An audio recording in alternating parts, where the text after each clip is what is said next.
Lots of kids at the ballpark today taking advantage of a take your kid to work day. And the Pirates getting back to work today against the Cincinnati Reds, trying to earn a series split in Game 4 of this 4-game series. Hi again, everybody, with Steve Blass. I'm Tim Neverett. Robbie Smokowski will join us shortly. Wandy Rodriguez on the disabled list. This is his spot in the rotation. Pirates making a roster move, bringing up Brandon Compton from AAA to pitch.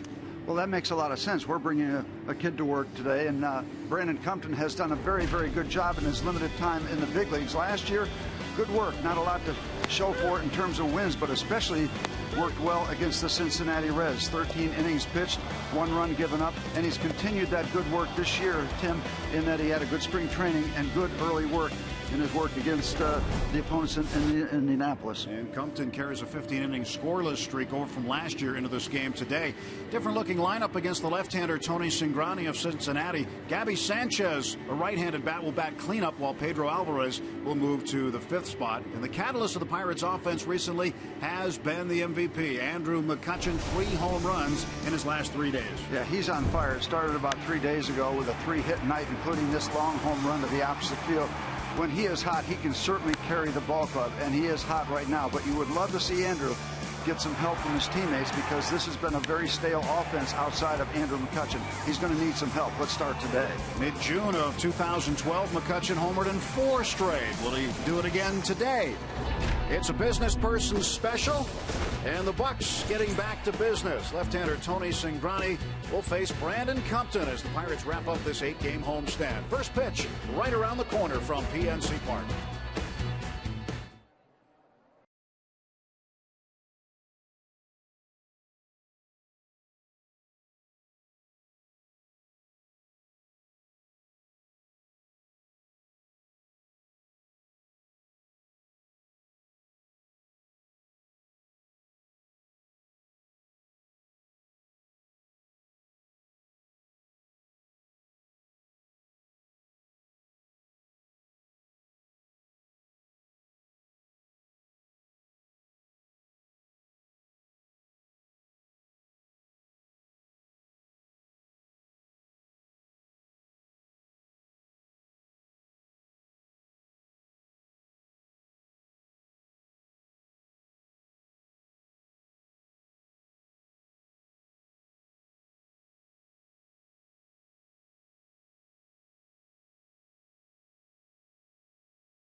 Root Sports is brought to you by Toyota.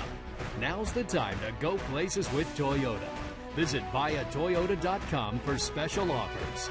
And by PNC Bank, for the achiever in you. Let's go Bucks! Well, it appears as though Bob Walk is moonlighting as a principal somewhere. Oh, concerns about our school system. Yeah, how about that? He's taking time off of his principal's job to broadcast on radio today. Nice of him. Bring a principal to work. Brandon Compton taking the field for the first time in 2014. Had some time last year with the Pirates. Certainly a memorable debut. And carries that 15-inning scoreless streak, as you mentioned earlier, into today's game. He got the win against the Reds in the regular season finale last September 29th. And on the lineup for Cincinnati, Chris Heisey leads off, and Votto and Phillips. Jay Bruce batting cleanup last 6 games. He's been hitting .423 with 5 extra base hits and 5 runs batted in. He needs 2 more RBIs for 500 in his career. Todd Frazier, Ryan Ludwig, Devin Mesoraco, Zach Cozart bats 8. And the pitcher, the lefty Tony Cingrani, will bat 9 against Brandon Compton. Beautiful day today. Great afternoon. Temperature is expected to be in the 60s after a couple of chilly nights here at PNC Park. Today is getaway day for both teams. The Reds heading to Atlanta, the Pirates heading to St. Louis right after this one. And Brandon Compton, one of the things I like about his early work at AAA Indy is the fact that he has had 3 starts and only walked 3 batters. There's the numbers from last year where he was very impressive against everybody, but especially against the Reds, as you mentioned. So kind of the logical choice, especially when he was pulled out of a starting assignment, so it became very obvious. But why not Brandon Compton? He's not a burner. He's not going to throw the ball by a lot of people, but he has proven coming up through the organizational ranks that he has an ability to pitch. Behind Compton this afternoon, Marte, McCutchen, and Tabata in the outfield. Alvarez and Mercer, along with Walker and Gabby Sanchez, the infield, with Chris Stewart catching for the 2nd day in a row. Russell Martin out. Clint Hurdle saying it's just a break for Russell right now. It has nothing to do with the appealed 1-game suspension. So Stewart there, and that is a good thing to show, because you're going to have to be aware of the Cincinnati running game. Whether they steal a lot as a team or not, they have shown that they can run on the Pirates, and that might be a factor today. So we'll keep an eye on that aspect. The running game of the Reds against Mr. Compton and Mr. Stewart. So underway with a strike to Chris Heisey. Heisey, a .278 hitter with a home run. 5 runs batted in. It's this on a line to Marte, and Marte the running catch. 1 out.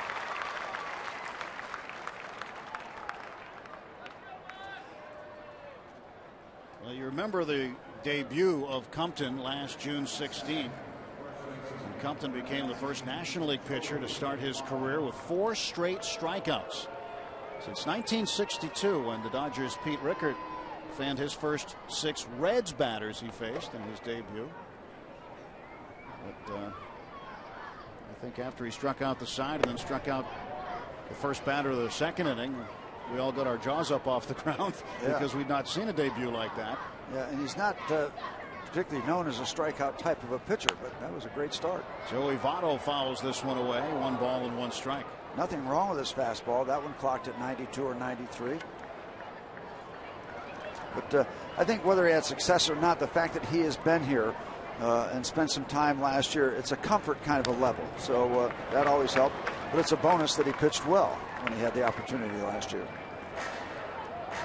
Compton likes to pitch inside. He'll pitch to both sides of the plate, but has success inside. Talk about working against the running game. Nice that Billy Hamilton is not in the Cincinnati lineup today. Votto takes a ball. 2 balls and 2 strikes. Well, the Reds were running last night. We'll see if Compton can keep them off the bags. That's one way to control the running game. Don't let anybody on. Can't steal first base. And I don't know what's wrong with Hamilton. If anything, I just kind of like the fact as an old pitcher that you don't have to deal with it, at least the early part of the game. Hamilton, one of the league leaders in steals with 10. He's in the top 3. Here's the 2-2. Inside to Votto. And the count full to Joey Votto.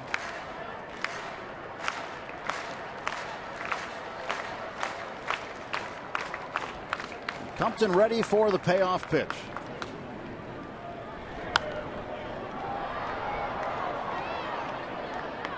We'll have to do it again. Votto spoiled that one. Getaway day, last game of the homestand. You love to just tag a win on the end of this. It's been a miserable time, starting with the last road trip and on into this homestand. Just missed on the outside corner. Stewart thought strike three. He was getting ready to throw down to Pedro at third. Have him throw it around the infield. And some words from the Pirate dugout over to home plate umpire Mark Ripperger. Let's check it out.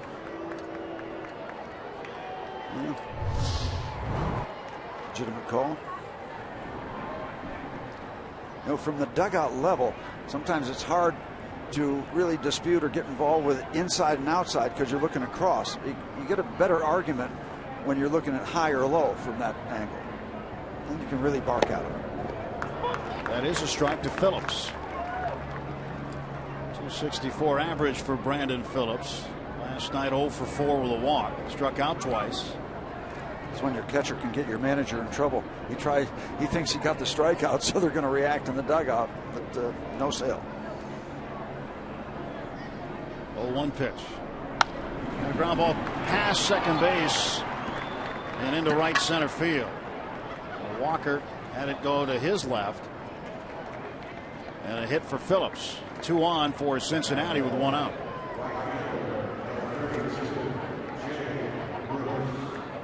Here is Jay Bruce. Now you look at Votto, Phillips, and Bruce. These 3 hitters. And you look at players in Reds history with the most home runs. Right now Bruce is 12th with 166. Phillips and Votto tied for 13th at 161. And next on the list that they'll try to catch will be Wally Post, who has the 11th most with 172. Johnny Bench, the all-time Reds leader, 389 homers. Strike to Bruce. It's a dangerous lineup. Frazier has really evolved into a player that's been a pretty good producer for the Cincinnati Reds. Ludwig has been around a while, and Mesoraco is only hitting .525, so there's some challenges there. Strike 2 to Bruce. Bruce currently riding a season-high 6-game hitting streak. That's the other side of Jay Bruce. He will strike out a lot and then some. Votto off of second, Phillips off first, 1 out. 1 ball, 2 strikes.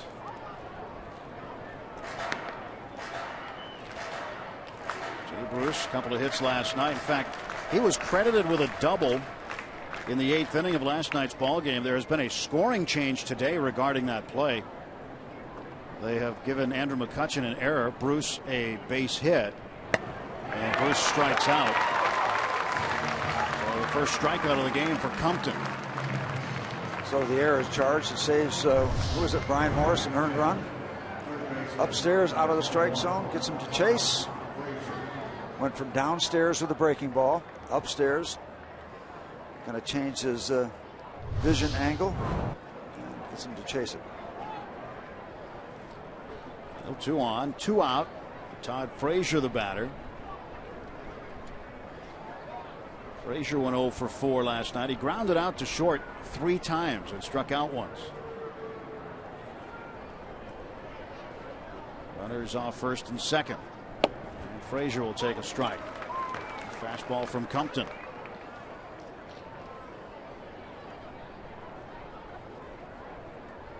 Compton is 1-0 in his career against Cincinnati. He's had 3 appearances against them, 2 starts, and an impressive .069 earned run average. To right field, going back. Tabata, he's on the track. With room, makes the catch. No runs, a hit, 2 left. And at the end of a half inning at PNC Park, it's the Reds 0 and the Pirates coming to bat.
Thursday afternoon? That's a good question. Watch some baseball. Check out the Pirates lineup, brought to you by Toyota. Starting Marte, Neil Walker, then Andrew McCutchen. This series has only been off base 3 times, 14 plate appearances. Gabby Sanchez batting cleanup. Alvarez 5th against the lefty. Tabata in right field. Mercer at short. Chris Stewart bats 8th. And pitcher Brandon Compton will bat 9th. Starling Marte trying to get on base. They deal with Marte. Get on, get over, get in. Left-hander Tony Cingrani starting today for Cincinnati. This is just too easy. You know, go into a restaurant and you order a pitcher of sangria. Sangrini, pitcher. Well, this young left-hander's done a good job. 1-2, 3.22 ERA. One of the things you want to be aware of, and he has proved it with numbers, he has a very good move to first base, as many left-handers do, so we'll be aware of that as we move along. 3 previous bullpen appearances against the Pirates, so not a lot of work against the Bucks. No decisions against Pittsburgh. First pitch of ball to Marte. And it bears repeating, this is just the 2nd left-handed starter the Pirates have faced so far this season. The first was Travis Wood of the Cubs on the 10th of April at Wrigley Field, a game the Pirates would win 5-4. Last year came up from AAA, 18 starts, 7-4 with an ERA of under 3. Strike 2 to Marte. Marte does lead this team in strikeouts. He's trying to cut down on those. He has picked up on the walks, but the strikeouts have been picking up for him. And did he hold the swing? Yes, that's a ball. 2-2. 24-year-old left-hander out of Evergreen, Illinois, 6'4", 215. 3rd round draft choice in 2011. Dossier on Tony Cingrani. Cingrani's 2-2 pitch. Strike 3. That's the 34th time McCutchen has struck out. Marte has struck out. Beg your pardon.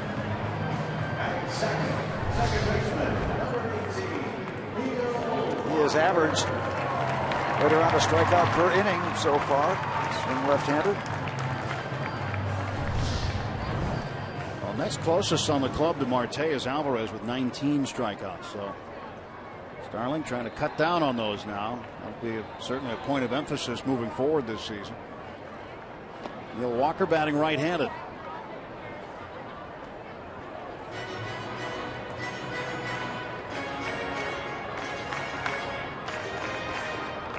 .247 overall, 6 home runs. And Neil fouls it off. One of the 6 home runs has come right-handed. It was against the Reds in Cincinnati. Usually you see those lefty-righty numbers reversed, but this year, much better work right-handed early on. 2 balls and a strike to Neil.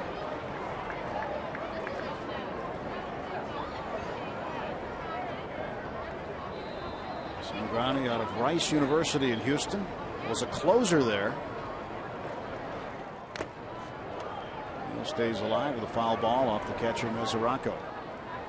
Home run leaders in the National League: Brandon Belt and Mark Trumbo. Trumbo today going on the disabled list. He's got a fracture in a foot, so he's going to be out for a little while. Alvarez and Walker right behind Belt and Trumbo.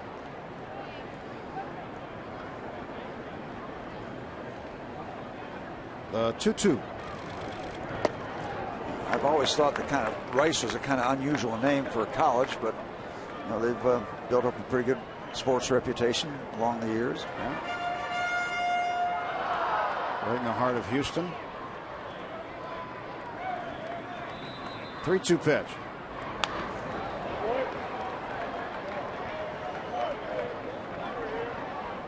Back when we still traveled to Houston to play the Astros, and from our hotel you could see the Rice campus. So pretty close to all the main happenings in Houston.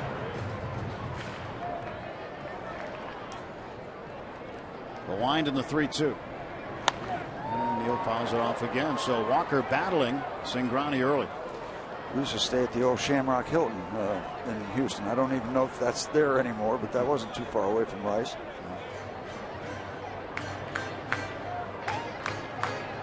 7 pitches Walker has seen so far from Cingrani. And that's one thing the Pirates would like to do with Cingrani, is get his pitch count up there. In the last 3 starts, he has had an elevated pitch count, has had to leave the game early. He's working them.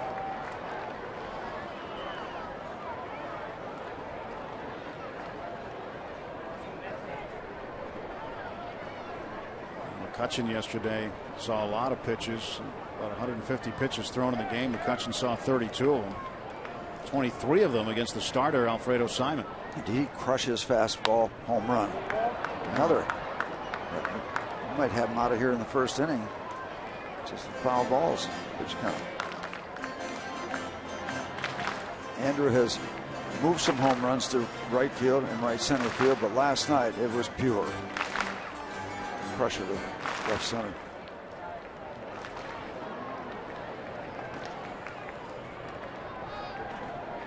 Three balls and 2 strikes to Neal Walker. Another one. And Cingrani bending over, resting on his knees for a moment, saying, what do I have to do to get this guy out? Mesoraca's going to have to go out there and ask him what he wants to try next.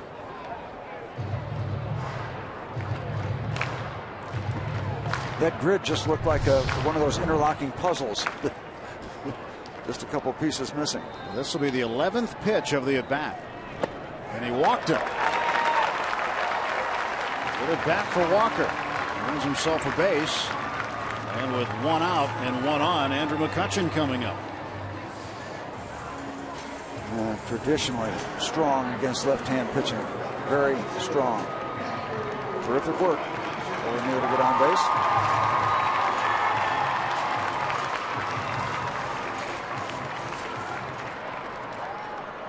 Kutch has had himself a series so far, now flirting with 300 as an average, 298. This has climbed and climbed over the last 3 days or so. Ball 1 to Kutch.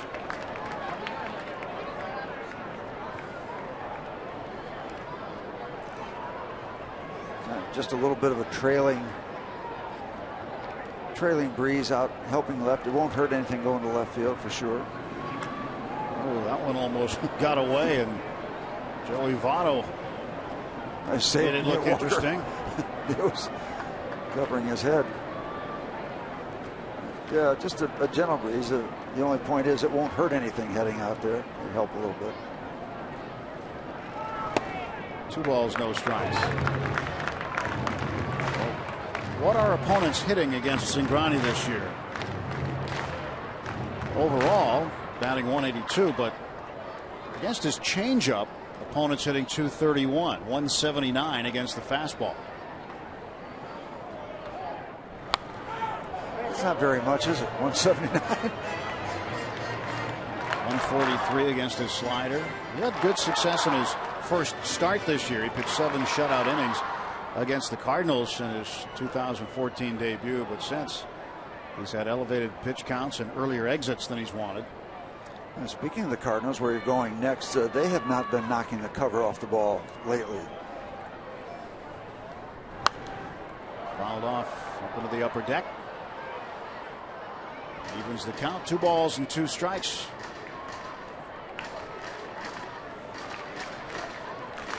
"20 pitches in the first inning.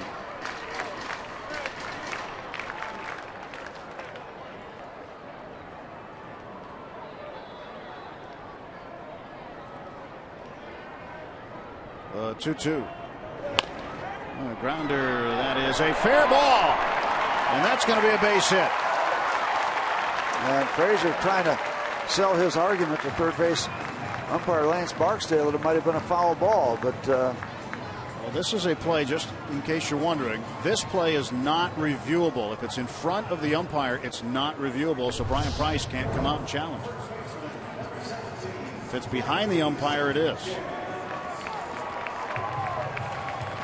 Barksdale said it went over the base. Fair.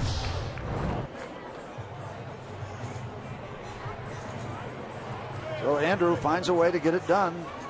Keeps his personal stuff going.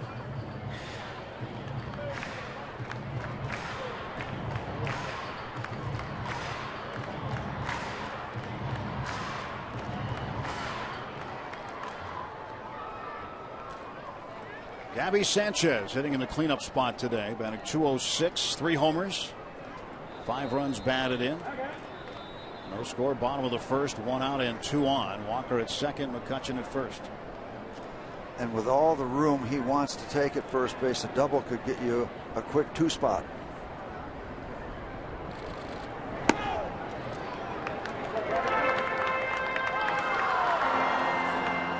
Give you a look at how the Reds are playing. You see Joey Votto way off first base, so Andrew can kind of stroll out that way because nobody can sneak up and back of him, that's for sure, except Rick Sofield.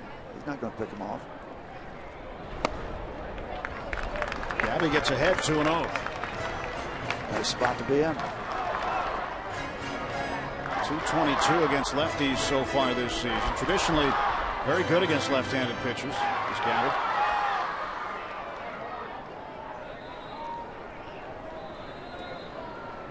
And the 2-0 coming. In for a strike. Gabby might want to have that pitch back. Well, 2-0, you got to figure you're going to see something that's hittable. I would expect that. But now it's 2-1.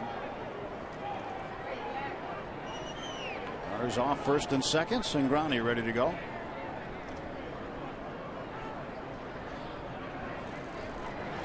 And another strike.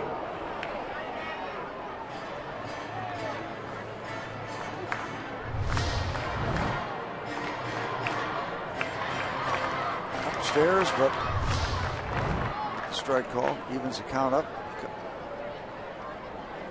Mike Davis off today against the lefty. Davis, a left-handed bat. Started each game since he has arrived in the scene, and Gabby out there today. Strike 3, and Gabby never pulled the trigger. Went out there and took 3 strikes after getting ahead 2-0. Second strikeout for Cingrani, and now there are 2 men out for Pedro. Yep. Right there, picks up the inside corner. Was ahead in the count 2-0, and then wound up behind in the count 2-3.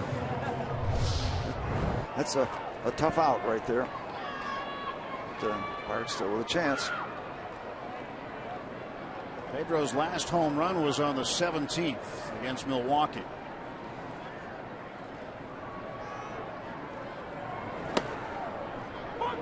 Strike call. This year, Pedro against left-handers 3 for 14 with 2 home runs. So 2 of his 3 hits against left-handed pitching have left the yard.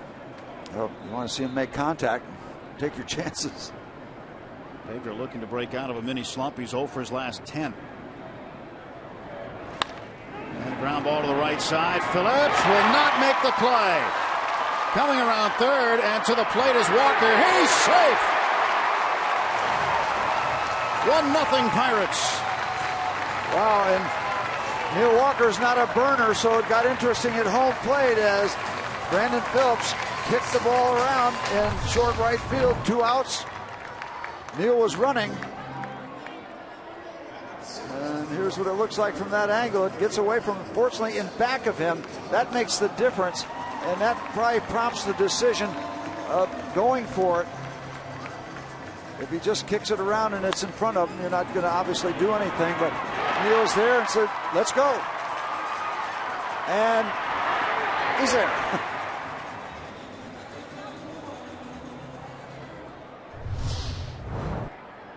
Walker scores the first run today, and the Pirates strike first. Brandon Phillips couldn't make the play. It is ruled a base hit for Pedro and an RBI, and Tabata shoots one foul out of play. Well, regardless of the ruling, we'll take it. We'll take the run. Pedro will take the RBI number 14 for him. That ends at 0 for 10 skid. McCutchen went to third on the play. Runners at the corners and 2 down. 0-1 the count to Jose Tabata.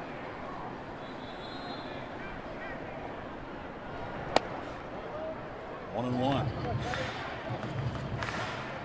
Jose's 0 for his last 7.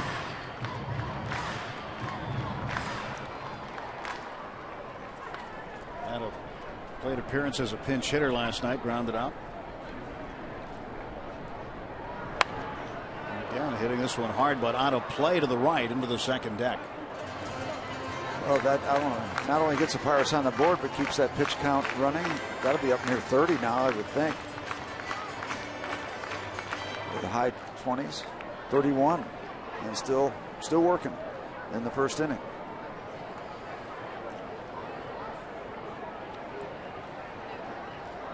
Pitch to Jose, and he hits one in the air to right field. Bruce will make the catch,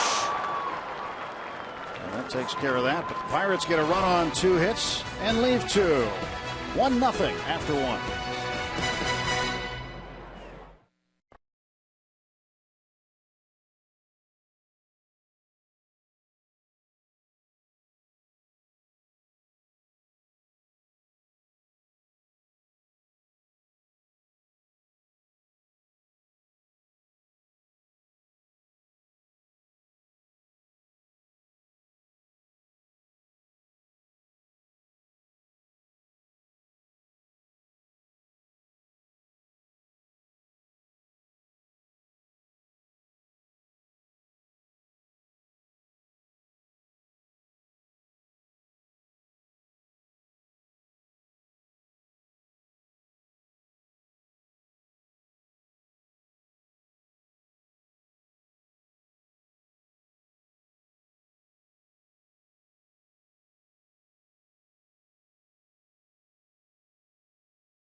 For the Pittsburgh Pirates, and for the first time this season, he's catching young pitcher Brandon Compton. Now, when Stewart spent some time in Indianapolis, he did not catch Brandon Compton at all in a live game, but I asked the veteran catcher what his approach will be when catching the rookie making his first big league start this season.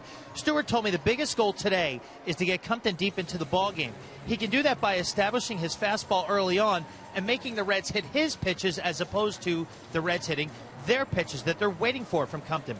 Stewart added that Compton is good enough to be here, and he knows that. It's just a matter of reinforcing it. This is no different than in the minor leagues, and that you still have to execute pitches in certain situations.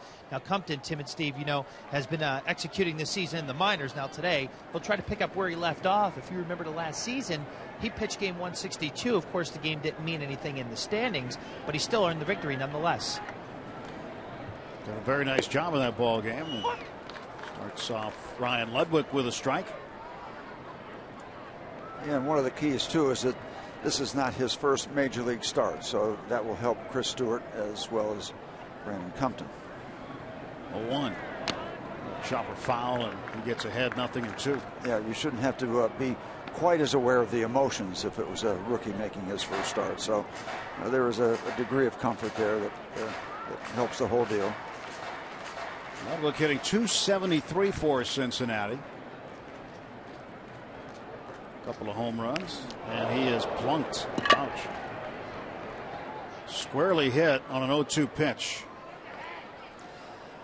And this is kind of becoming routine, if you will, that Pirate pitchers hit Reds hitters and vice versa. Well, last year it was definitely routine. There were 28 hit batsmen in the series. It was the most number of hit batsmen in any series in baseball last year, and that includes the Yankees and Red Sox, who typically have a lot of them. They had, I believe, 24, 25 last year. The Pirates and Reds had the most. Incidentally, third most last year. Pirates, Cardinals. So you can't accuse the Pirates of not pitching inside. This guy has been absolutely on fire. An 11-game hitting streak to start the season. He began the season on the disabled list with an oblique problem, so he started just a little bit late, but ever since coming back, he's hit everything. And look at his batting average at .525. And the last Reds player to have an 11-game hitting streak or better to start a season was Barry Larkin in 1995 when he started with a 12-game hitting streak. Mesoraco pulls this one foul. Cost him a bat. Yeah. If he keeps going like this, they'll rename the woodchuck Punxsutawney Devon. Native of Punxsutawney, PA. I guess it's officially supposed to be a groundhog. Yeah. Now, if he sees his shadow, does that mean he's got 6 more weeks of a hitting streak? No, but there's going to be 6 more weeks of winter. That's what's been happening here. It's been felt like it this week. Yeah.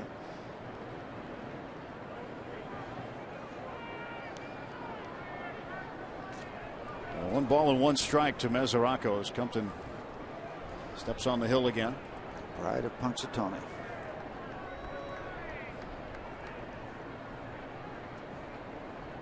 Go to first, and back is Ludwig.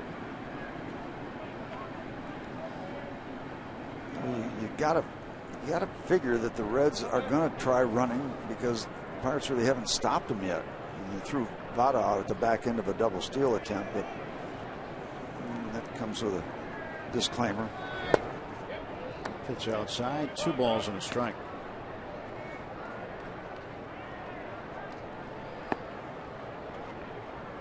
Brian Price, first-year manager, former pitching coach. He's got a couple of former Pirates staffers on his staff. Jay Bell is his bench coach, and former Pirates hitting coach Don Long is back in the big leagues as the hitting coach for the Reds. Up in the air, shallow right. Here comes Tabata. 1 out.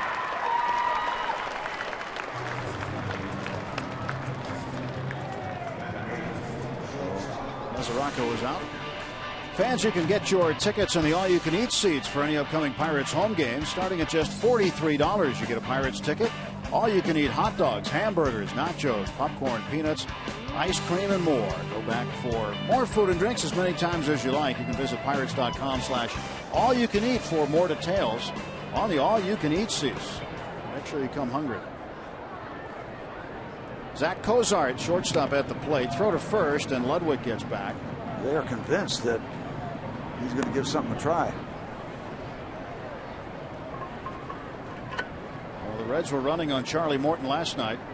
Compton, Clint Hurdle earlier today pointed out Compton has a good sense of controlling the running game. And a strike call to Zach Cozart. Charlie was very good last night until the 5th. He lost control. He said after the game he just lost his command. Ended up giving up 3 runs on 1 hit. He hit a man and walked 3, 1 intentionally. And a ground ball toward the middle. Walker there. He'll step on the bag for 1. Back to first. That's a double play. Twin kill ends the inning. 2 an inning and a half. Pirates 1. Reds nothing.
Pirates Baseball on Root Sports is brought to you by the Chevy Cruze and your Western PA Chevy dealers. And by Day Automotive. We're going to make your day. Let's go Bucks! Sunny day here in Pittsburgh. Still on the cool side. Temperatures in the low 50s. Pirates a 1-0 lead. Wrapping up an 8-game homestand. Back-to-back 4-game series. One against the Brewers and now here against the Reds. Take your kid to work day. A lot of fun. Jordy Mercer at the plate, and Jordy takes ball one. We had a number of kids come in the booth during the break. We'll be seeing a number of them throughout the game that'll come in and visit us as they have been taken to work today. Yep, a group from Weirton, West Virginia. Jordy rips it just foul down third. You know, whether it's a formal day like that or not, just to bring your son or your daughter, sit in the sunshine. It's going to get warmer, so it's going to get better. And, enjoy a ball game. Not much. It's much better than that. Foul ball and nachos. Good combination. Yeah.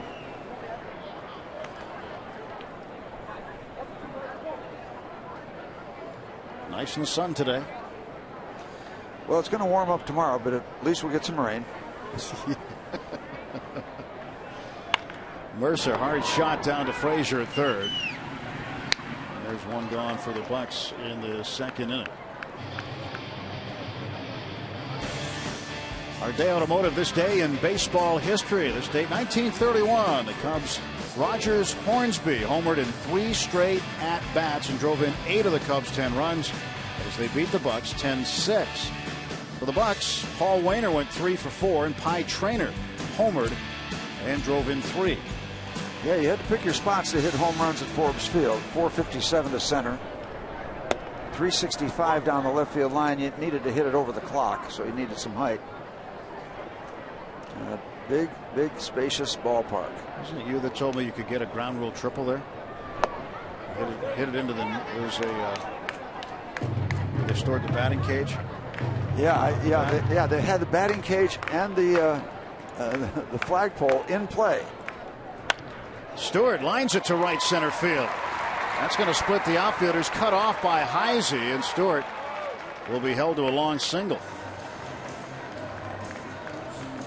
But it puts the bunt bat in the hands of Compton.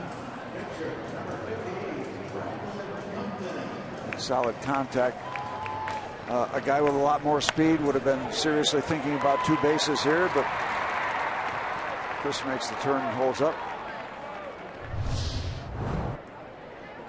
Stewart had a couple of knocks last night. His 3rd hit in this series. Brandon Compton, who in AAA went 2 for 3 as a hitter.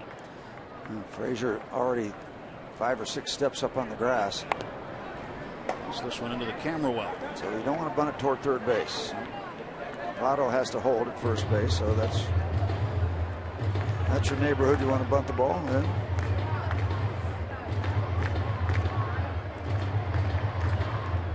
in the minor leagues, even though you're with a National League affiliate, you're pretty much only going to hit against other National League affiliates. You put the DH in play in the minor leagues at times too, and that doesn't give the pitchers as many at bats as they get if they're playing in the big leagues.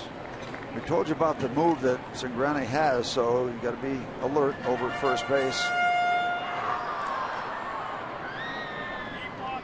0 for 2 with 1 strikeout, 1 walk at the plate in his career against the Reds. Getting the throw to first. You know, it's amazing that the lefties with the good pickoff moves, they pick off a lot of batters, but I always wondered how many of them pick off runners that have a lead of a foot or so. It's amazing because the guys with the good moves, they'll pick you off no matter where you are. Just what, 2 or 3 steps.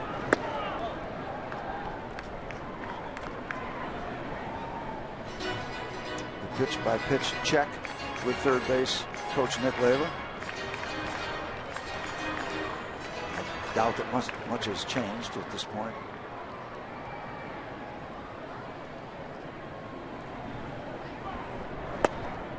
Good eye by Compton, pulling the bat back and taking a ball.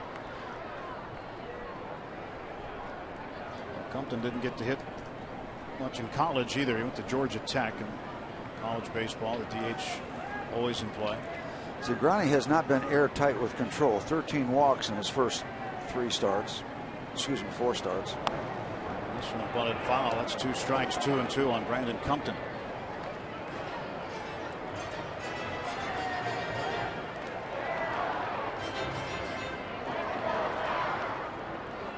The next pitch will be his 44th of the ball game. We're in the 2nd inning.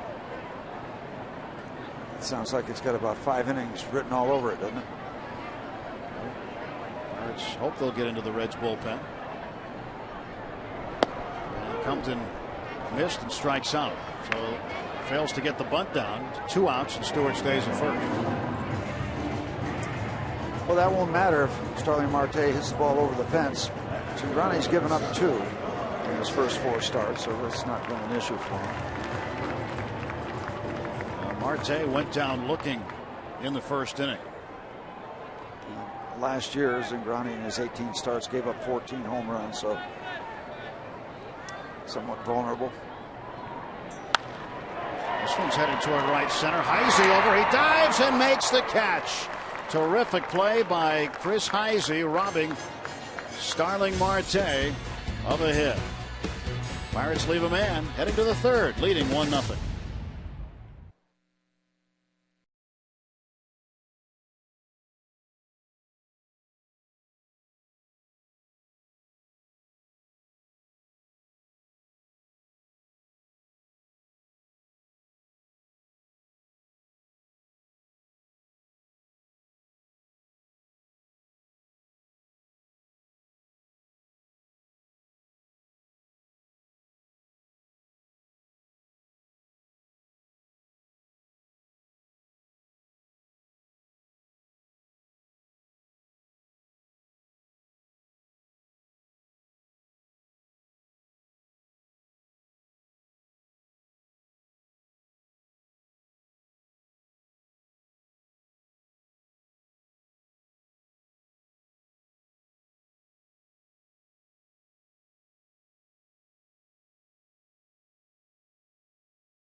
Reds, top of the 3rd inning at PNC Park. With Steve Blass, I'm Tim Neverett. There's Wandy Rodriguez, relaxing a little bit right now. He's on the disabled list, and he is the subject of our Allegheny Health Network injury update this morning. He threw a bullpen session, and he's been having trouble with the knee recently. Reportedly had it drained, and back at throwing today. He's expected to throw again in 3 days in St. Louis, and then is expected to go out on a minor league rehab stint and get some game activity. So Wandy out for a while, and while Wandy is out, that created a spot in the rotation today, and the Pirates calling up Brandon Compton. Jared Hughes being sent back to AAA as the back end of that roster move. For the Reds, Tony Cingrani will lead off. And that was, I think, the significance of that double play started by Walker to end the top of the 2nd inning, as it left Cingrani in the on-deck circle to lead off here in the 3rd. I'll tell you, if Heisey doesn't make a real good catch on that ball Marte hit, Starling might still be running. Cingrani trying to bunt his way on. Did he hit the ball twice? And he may have, because first base umpire Gary Soderstrom had his arms up. That's a foul ball. So okay, it hit him. Yeah, I was going to say. There was contact with something twice, Steve. You were right about that. Yeah. Yeah, off the leg. Yeah, okay. came up and hit the bat again. Now, Clint, I wonder if Clint's wondering about that. Wondering if he's out of the batter's box. Well, we have seen that already once this year in Cincinnati, where Johnny Cueto tried to bunt his way on and was out of the box and called out. The ball made contact with him. And he starts from the back of the batter's box, and then there's the contact. He's not out yet. Okay. Good. Ball to Cingrani. That's one thing we've seen Reds pitchers doing this season, and nobody on, trying to bunt their way aboard. And again, trying it and fouling it back. Now 1-2 to Cingrani.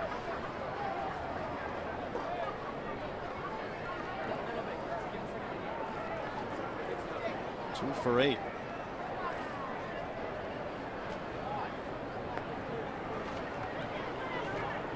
1-2 pitch. Ground ball to Jordy. 1 out. Cingrani got down the line pretty well, didn't he? He did. He's young. So you're saying when he's a veteran, he'll just jog? Well, the thing is, it's a sad commentary that we have to point that out, that he runs hard to first base. You're right. You're absolutely right. I mean, in theory, you're supposed to do that all the time. Yes. No matter who you are. And no matter how old you are. Chris Heisey made a terrific catch on Starling Marte to end the bottom of the second inning. Diving catch in the right center field gap. Marte robbed of a hit and extra bases, perhaps. Yeah. I think there's any perhaps about it, because he's flat out. They're going to chase this ball if he doesn't get it. Fouls it into the glove. Glove locks it up. And Pedro returns the favor. Hey. What a catch by Pedro Alvarez. It's the second one in 2 days. He flagged down another screamer. What, last night? Yeah, Pedro did it last night to Devin Mesoraco in the second inning, and here in the third inning today, takes one away from Heisey. Yeah. And, the one last night was toward the line. This one to his left. Glove save and a beauty.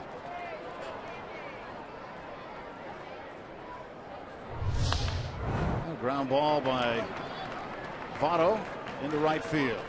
Joey Votto has a base hit. He's reached base safely twice now. 2-out single for Votto, and that'll bring up Brandon Phillips to face Brandon Compton.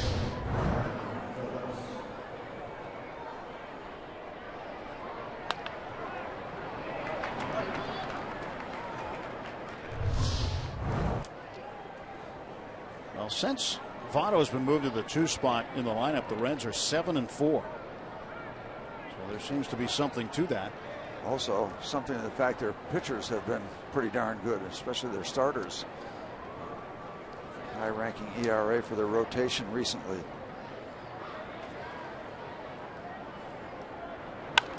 Phillips hits this one to center field. Andrew McCutchen, a can of corn. No runs, 1 hit, 1 left. 2.5 innings gone by here at PNC Park. Pirates 1, Reds nothing.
Baseball and festivities with your pup on Pup Night, May 6th.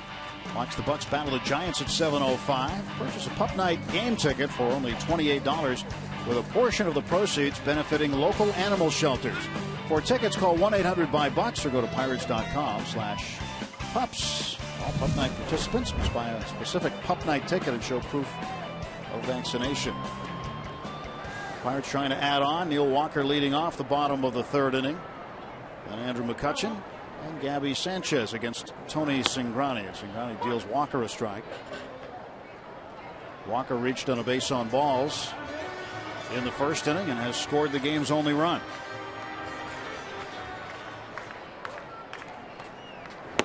And a swing and a miss, and the count is 0-2 to Neal.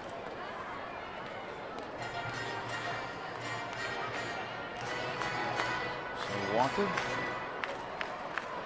going to find a way to get on. We'll start the Pirates half of the third inning.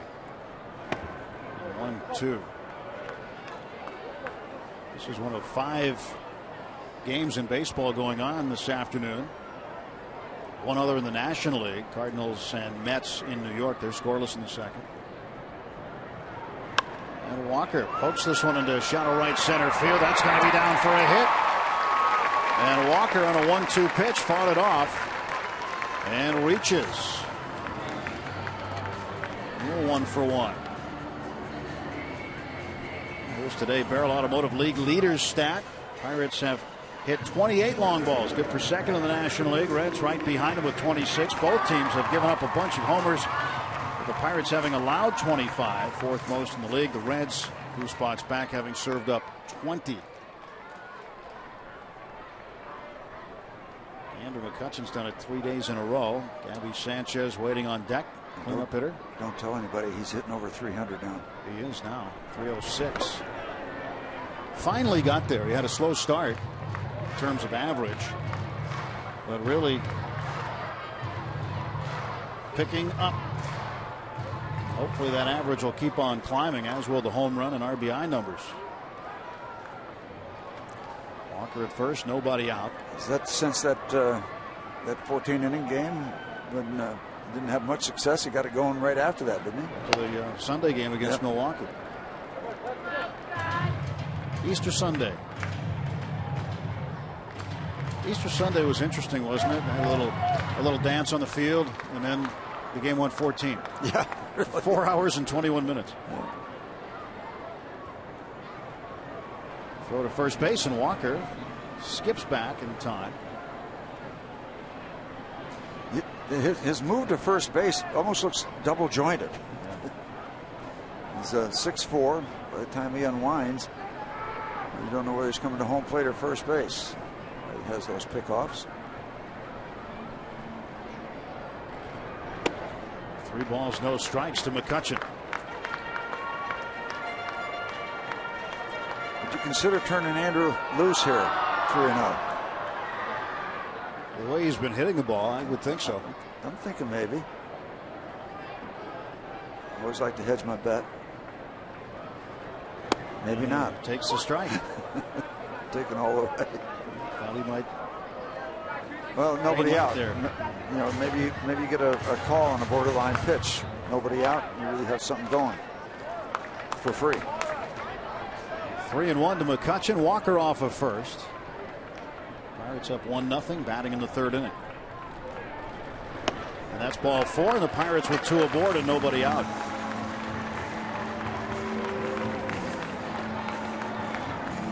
Gabby Sanchez, good opportunity to move some guys around. Let's see, Gabby can swing at one here. Well, Gabby went up, started 2-0, and then took the next 3 pitches and struck out. So 0 for 1. Gabby looking to turn that last at bat around. And once again, Votto playing maybe about a third of the way, maybe a quarter of a way toward second base. So once again, catch a gap. Gabby had his 3rd career 2-homer game on the 14th at Cincinnati. Give you a look at what Andrew has to work with at first base. I mean, Votto is a third of the way over towards second, so plenty of room to stretch it out. 1-0 pitch, and Sanchez pops it up. And this will be the infield fly, so Sanchez automatically out. Runners could advance at their own risk. First and second, less than 2 outs. You're going to have the infield fly. And because it was hit out in the outfield grass. It's amazing how he takes his eyes right off the ball and still catches it, huh? Well, not all the time, though. He had a little trouble with the ground ball Pedro hit, ground ball, and then a little trouble with that little ball that Neil Walker hit the other night, turned the wrong way. He plays it with a flare at risk. Now Alvarez. Pedro had a base hit and a run batted in the first.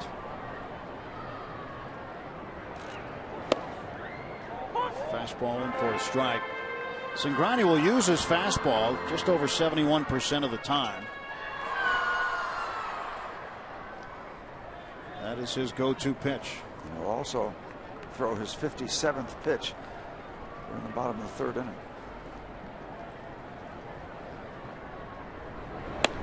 Another strike.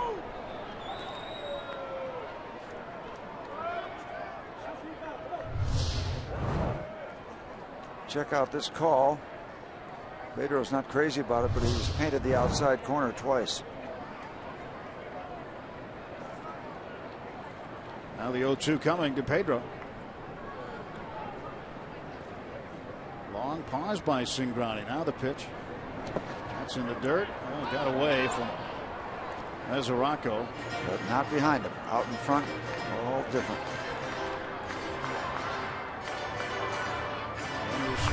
Where they are. First and second. There's the block as he's moving everything he possibly can over in that direction. Keep out in front. That's when it gets dicey. When the ball gets behind you, that's when you as a runner start thinking about moving around. When it's out in front, and it still has the play there in front for a good recovery. Doesn't have to search for it. And Pedro down on strikes.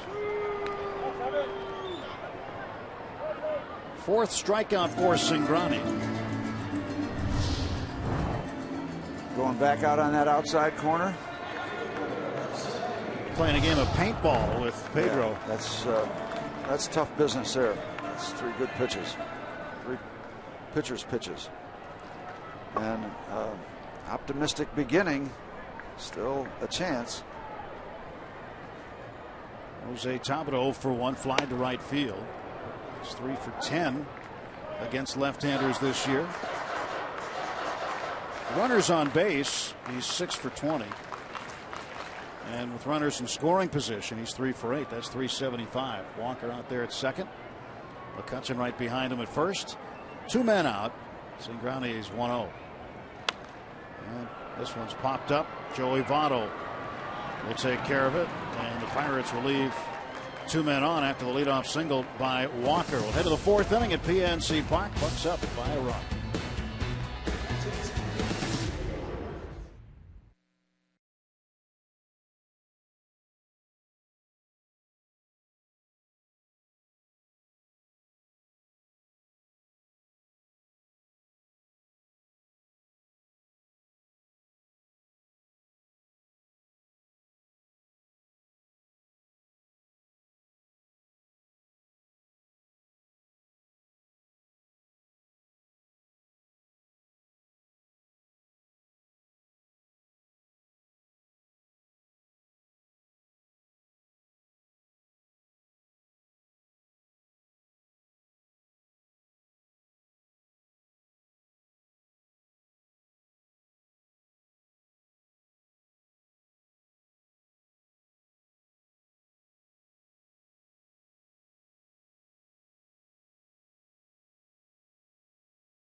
3. Well, Pirates closer Jason Grilli yesterday, he volunteered at the Greater Pittsburgh Community Food Bank and served grilled cheese sandwiches to Pittsburgh area food bank clients in honor of National Grilled Cheese Month. Of course, Jason Grilli's nickname is Grilled Cheese.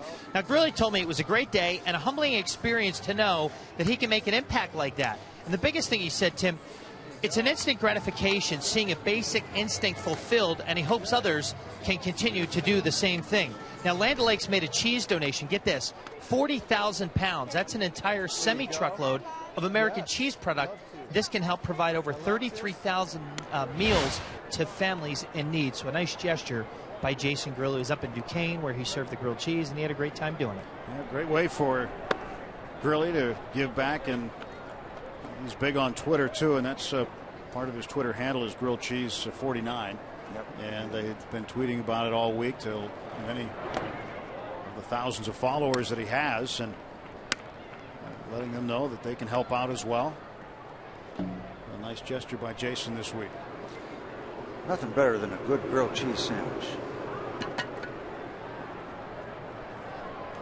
2-0 to Jay Bruce, who fouls this one away. I hope they put, what is it, 40,000 pounds, you said? 40,000, yeah. It's a lot of cheese. I hope they put some of that under pressure for the squirt cheese, because there's nothing better. I know you keep some of that in the radio booth. Oh, yeah. For crackers. Yep. Steve doesn't go hungry. 2-1, hard hit and backhanded in the outfield by Walker. Long throw to first, retires Bruce. He's 0 for 2. And there's one out for the Reds in the top half of the 4th inning. Brandon Compton rolling right along here. 3 scoreless innings and a good start to the 4th. You know, if he keeps this up, he's going to elbow his way into the picture here in Pittsburgh at some point. Well, he could. There was, some conversation in spring training, but the fact of the matter was it was a crowded house in spring training as far as the starting rotation was concerned. Numbers situation. So, when you have a guy who's a National League All-Star a year ago, like Jeff Locke, who's in AAA, and a lot of that was because he had an injury that set him back, and so had to start or continue his work a little later than most. But he's in Indy, and Compton doing a good job there as well. And continuing it up here, 18 straight scoreless innings for him dating back to last season. 18 1/3 after retiring Bruce. The first pitch strikes. 11 out of the first 14. Thanks, Zach. Frazier flied out to right field in the first inning. 1-1 pitch. Now it's 1-2.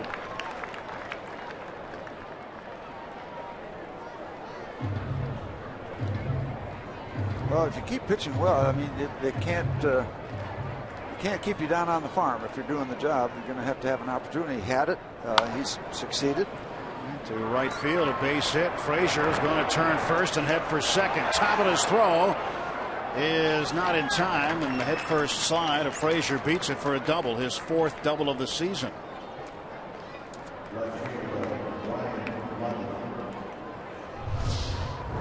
So an extra base hit for Frazier. A ball down the middle. Is he just late on that, Steve, shooting it the other way?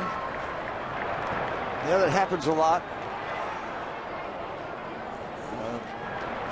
Sometimes you can fight off an inside ball by getting your hands in, your arms and elbows go out, but you're still got the hands back, and you can line up that way. Tying run in scoring position, 1 out. And the pitch from Compton to Ludwig. Strike called. He hit Ludwig with an 0-2 pitch in the second inning.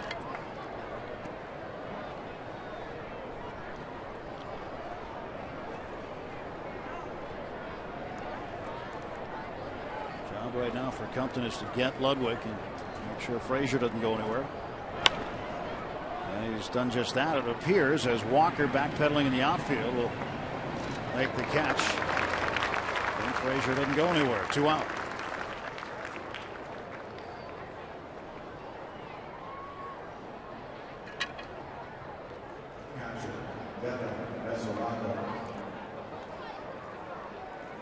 Gabby Sanchez and Chris Stewart out at the mound. They'll give the ball to Brandon Compton. Devin Mesoraco, perhaps who they're discussing at this point in time. Mesoraco flying to right field, but he has been swinging one of the hottest bats in the National League. Let's see if I can do the math. Mesoraco's hitting about 510. Kozar's hitting 147. Close, 512. Might be the Pretty subject good of the conversation. Pretty good math skills, Steve. Well, see, I don't almost on. I don't need the smartphones or missed it by a couple of hundredths of a point. And Mesoraco takes on the inside part of the plate for a strike. So going to go right after him. Doesn't look like that was a subject of the conversation at all. Let's see if we can get Mesoraco. And that is strike two. Foul ball. Got to hurt too. Well, catchers are used to that, though. They're used to taking baseballs off different body parts. Ouch.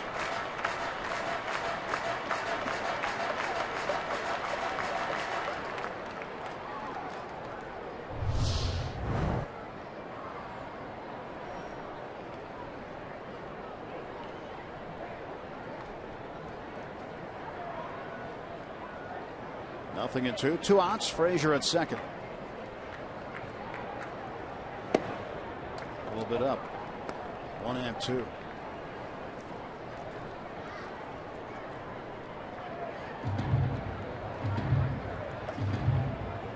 Compton had a nice honor this winter. That is high school number retired. He was number 12 at Greenbrier High School in Georgia.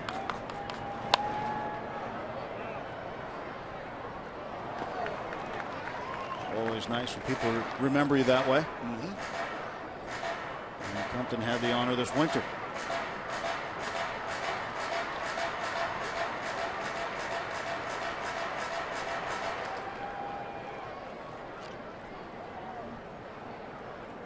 Mesoraco awaiting the next pitch. Ball and 2 strikes to him.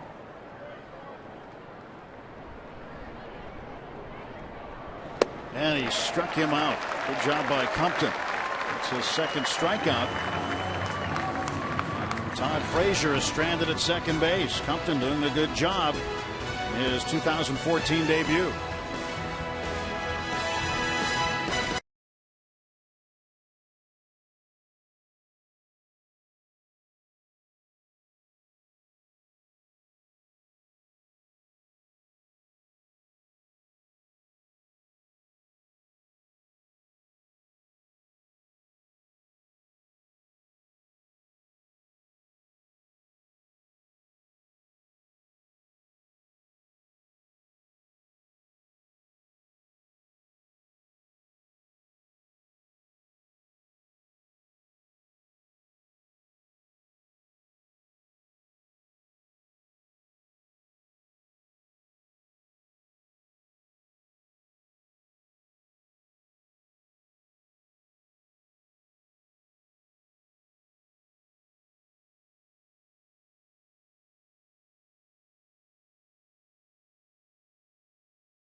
One of the Pirates' all-time greats, Ralph Kiner, led Major League Baseball in home runs for 7 consecutive seasons.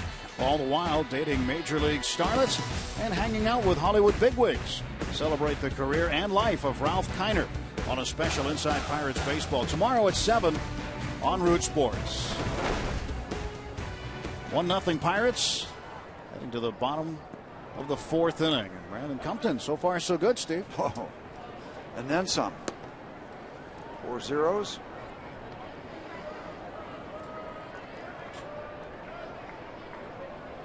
was scratched from his regularly scheduled AAA start last night. I kind of figured he was the guy closest in the rotation to get the call up. He was the odds-on favorite in terms of speculation as Wandy went down. 2-0 pitch to Mercer, and Jordy pops it up to left, drifting back just a little bit for Ludwig. There's one out for the Pirates in the fourth.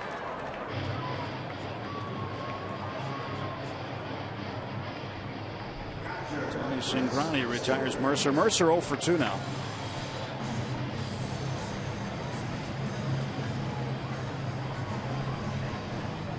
And the batter will be the catcher, Chris Stewart.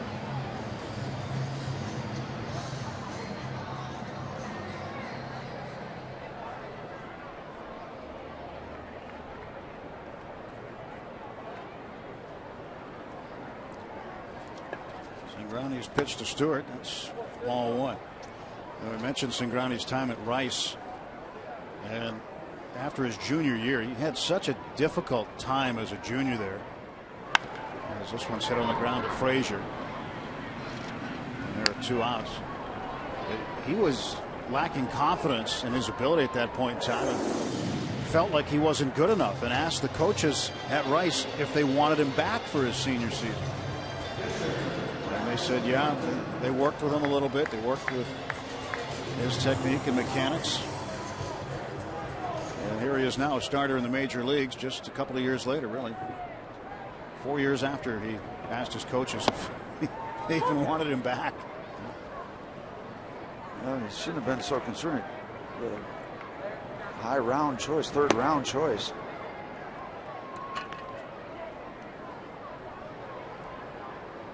Doesn't waste much time. This will be the 70th pitch for Cingrani.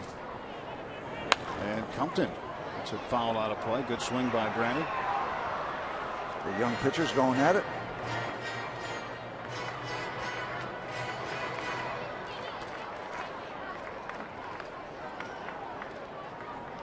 Nothing in 2 to Compton. 2 outs, base is empty. Again, a foul ball out of play.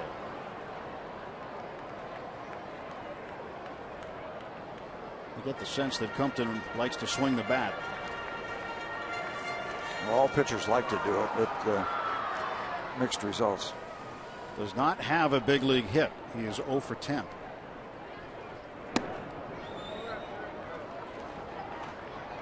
So his next hit, they'll be asking for the baseball for him. It's inside. Backing him off the plate. 2-2.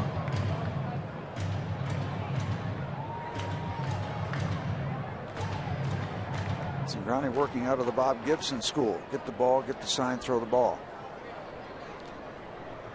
2-2 struck him out. Down in order go the Pirates in the 4th inning. We'll head to the 5th. Bucks 1, Reds nothing.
of the Pittsburgh Pirates and may not be reproduced or retransmitted in any form, and the accounts and descriptions of this game may not be disseminated without the express written consent of the Pittsburgh Pirates.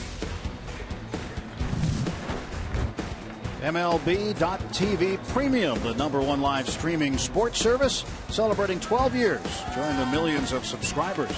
Watch every out-of-market game live in true HD on over 400 devices. Visit Pirates.com for details. And that guy's going to have one of those 400 devices pretty soon. Be able to watch any game he wants. 1 run on 4 hits for the Buccos, no runs on 3 hits for the Reds. Bottom part of the order due up, 8-9-1 against Brandon Compton. You know, that look, Steve, never gets old. That view of the city of Pittsburgh. Certainly know where you are. You see that. Absolutely gorgeous.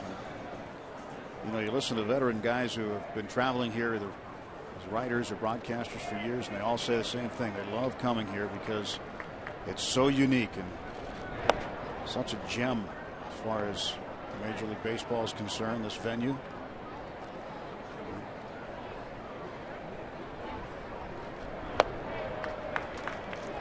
One and one to Cozart. Cozart bounced into an inning-ending double play in the second inning. Hit it to Neil Walker. Walker stepped on the bag, threw on to first. Strike 2 to Cozart. You know, you look at Compton working now, and you know he goes out there and feeling confident, obviously. But as the inning goes on and the pitches go on, it's just body language. You could tell he's getting the ball, getting the sign, throwing. He's walking around the mound like he owns the joint. Checked his swing. Gary Cedarstrom, first base umpire, crew chief.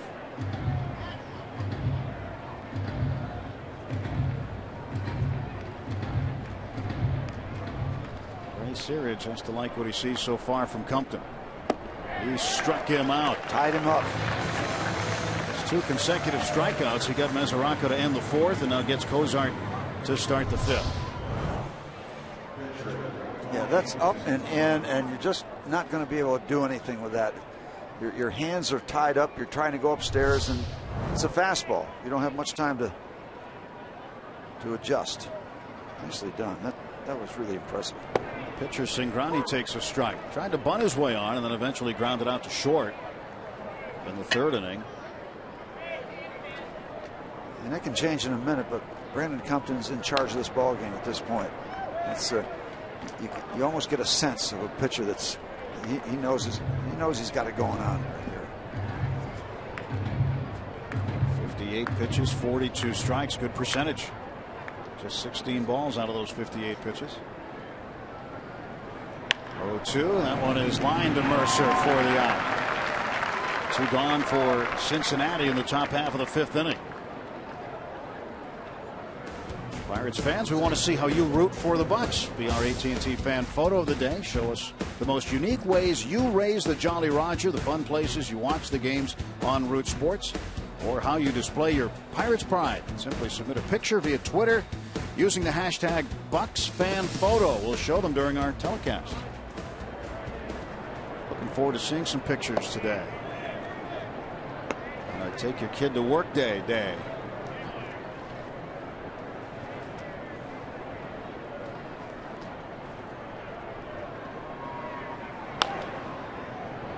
Heisey fouls it off. 1 ball, 1 strike. Heisey 0 for 2. Lined out twice. Once to Marte in left field to start the game, and then hit a rocket down to Pedro in the 3rd inning. And Alvarez made a great stab on him.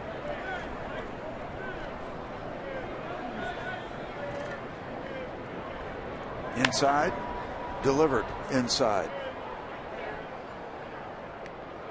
That one traveled a long way, but foul. Yep, Stewart had the glove right there, and that's where Brandon delivered it.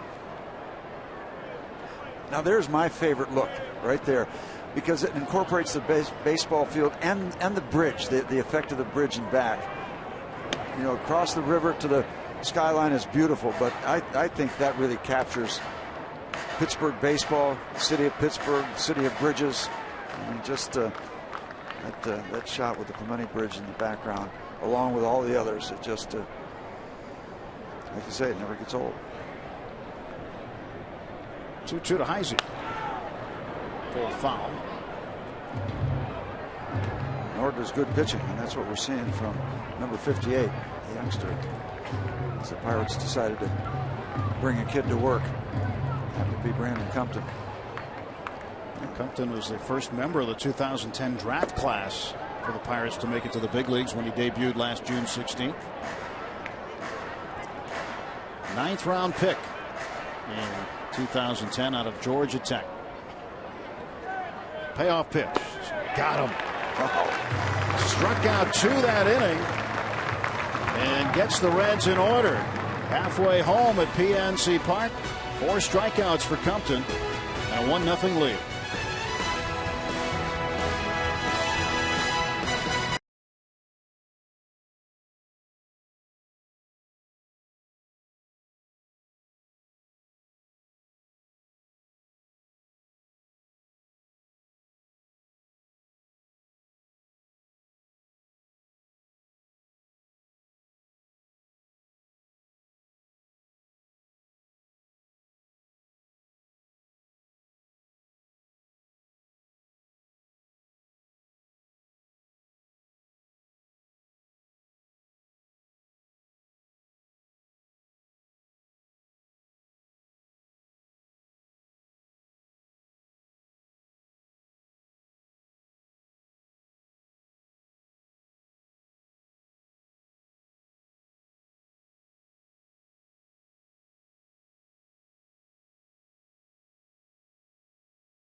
Pirates Baseball on Root Sports is brought to you by Barrel Automotive.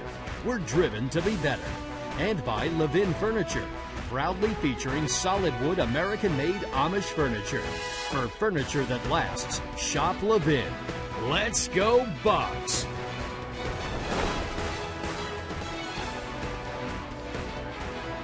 Pirates still with a 1-0 lead. They're trying to get back to business today on this Thursday afternoon. Back in the win column. That's what they're in the business of today. Marte shows bunt. Top of the order facing Cingrani. And you'd like to do some scoring for the team, the city, Mr. Compton. Get yourself some breathing room, because we've been vulnerable too late in games recently. Certainly Compton's been doing the job, and again the carryover, we've talked about it from last year. He's gone 5 scoreless here today. That's 20 straight scoreless innings at the major league level for Compton. How are you going to keep him down on the farm after they put up zeros? Marte moving his foot, trying to get out of the way. Starling 0 for 2, struck out looking in the first and then was robbed on a great diving catch by center fielder Chris Heisey in the second inning.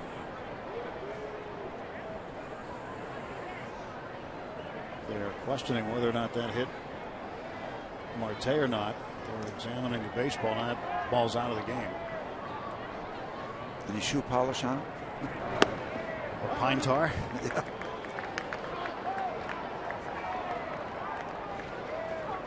We saw in New York last night with Yankee starter Michael Pineda being ejected in the second inning. What was he thinking about? Pine tar on the right side of his neck. Don't you have to be a little more creative than that? Well, he was. Maybe he just slipped and fell down on a bat and it had pine tar on it. 3-2 now to Marte. He said he was just trying to get a better grip. It was a cold night. He couldn't grip the baseball.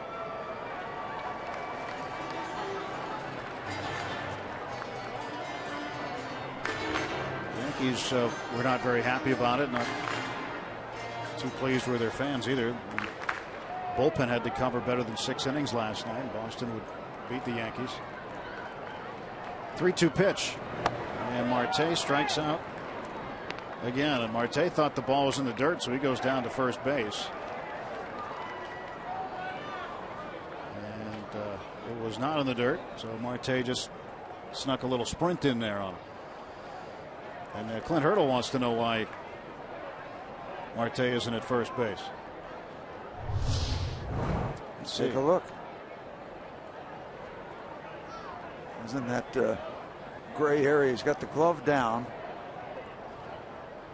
But I think he got it clean.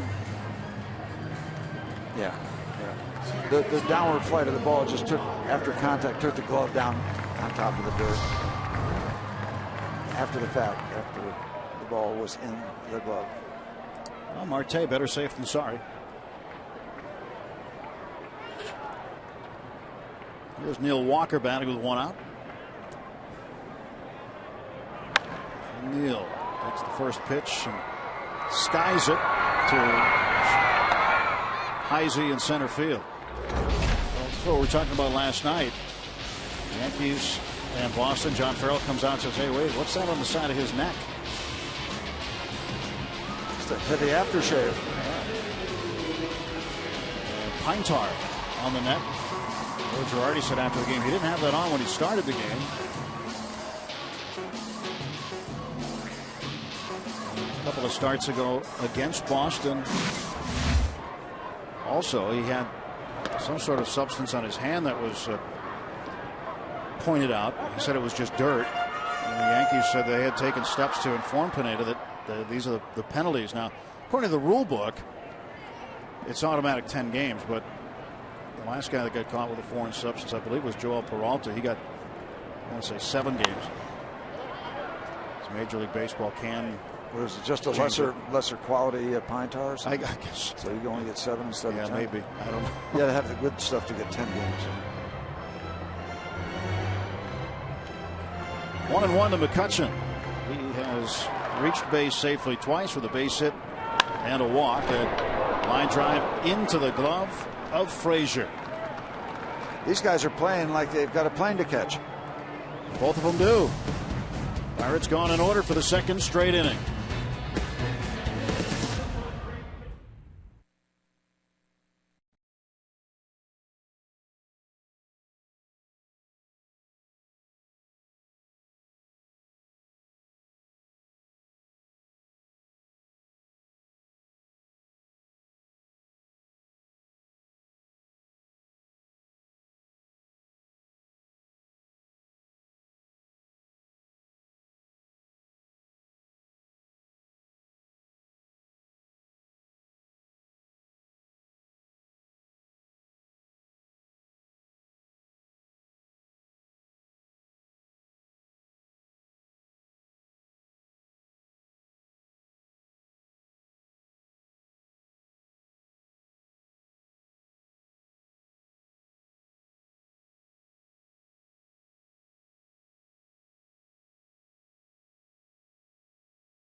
Inning.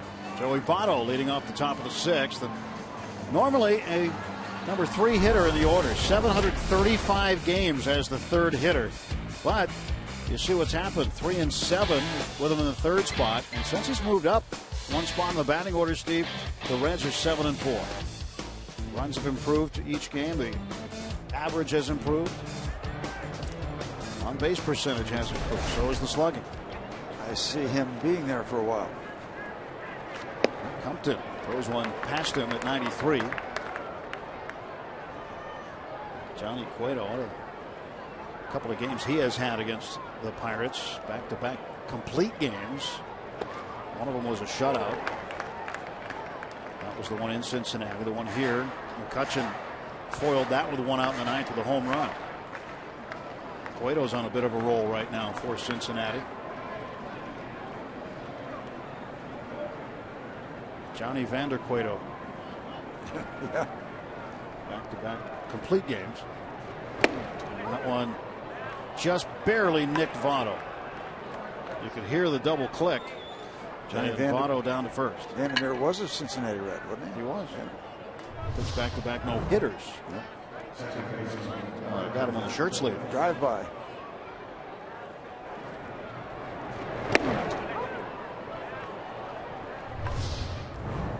Sometimes say check the video, check the audio. You could hear it. Phillips singled in the first inning, flied out to McCutchen in center in the third. This game today, kind of a big swing game, and certainly in the series, and will be in the Central standings. The Pirates have fallen behind the Reds into fourth place, and the difference between winning 3 out of 4 or losing 3 out of 4 and then splitting a series turns out to be rather big. Yeah, and you just want to you want to leave on the road trip with a good taste in your mouth. That okay, yeah, it's been a skid, but yeah, we can show you how we can win a ball game and head out of town with a better feel. Pirates trying to correct the course here. 2-5 in the last 7 games. Meantime, the Reds have been picking up steam. They have won 6 of their last 8. 10-11. Pirates 9-13. Had a tough start to their season, but the Pirate skid has not involved just the homestand. Previous road trip also 3-6. Breaking ball in for a strike, 1-1.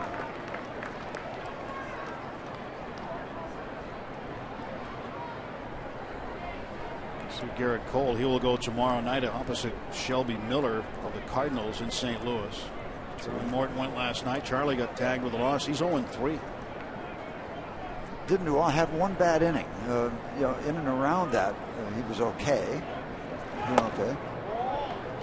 But, got what, Cole and Liriano, first 2 games for the Cardinals. See what they can deal with. As you said, they haven't been scoring runs in bunches so far. Liriano 0-3 in his 5 starts. He's looking for win number 1.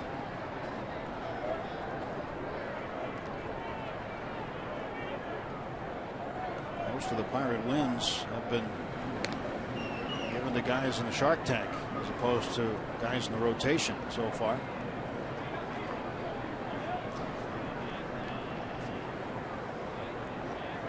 Jared Hughes has 1 win. Brian Morris has 2. Stormy Pimentel has 1. Tony Watson has 2.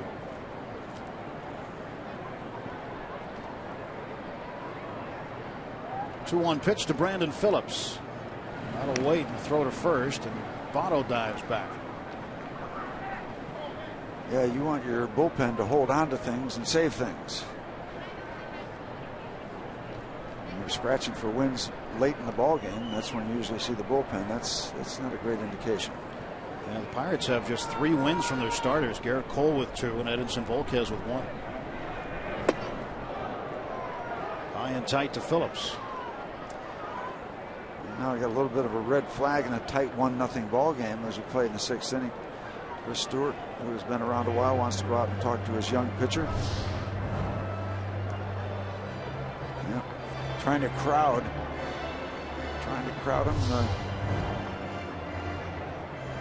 Many times you get the body out in front a little bit too much, and you can't quite catch up and bring it back around to keep it from going up and into a right-hand batter. Many times you see that late in the ball game, and the legs get a little tired. Stand up a little bit. That'll take the ball upstairs.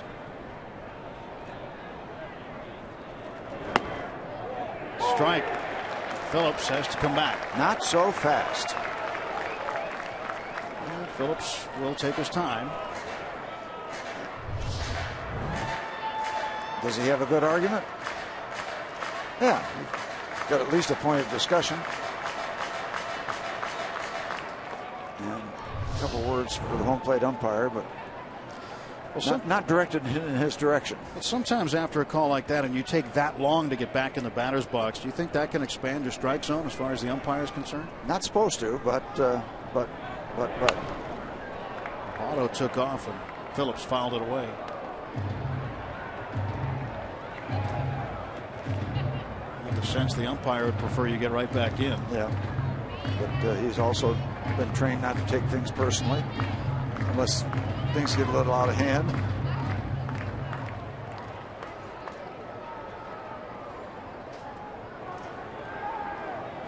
Payoff pitch from Compton to Phillips. Pop up back of the plate and out of play. Cost him a bat, looks like. Sounded like.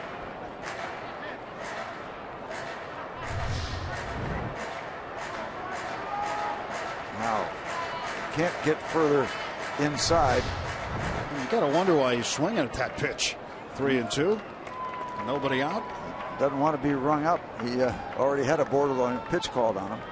Unless he just didn't want to get hit by the pitch and trying to protect himself. Almost hit him on the hands. Wow. I mean, literally. So, again, the 3-2 pitch from Compton. Still trying to crowd him. This one Still popped up, crowding. and this one headed toward the seats behind the Reds dugout. It's a big issue here. 1-0 ball game. You got the leadoff man on and quality hitter at the plate.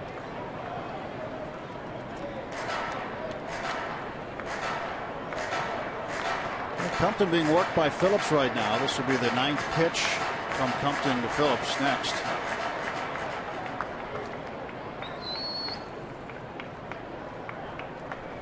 Not too much on the outside part of the plate.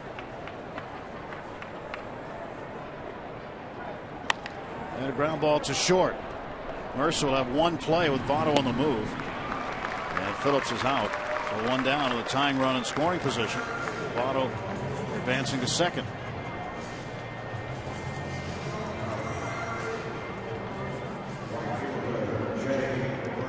Phillips 1 for 3.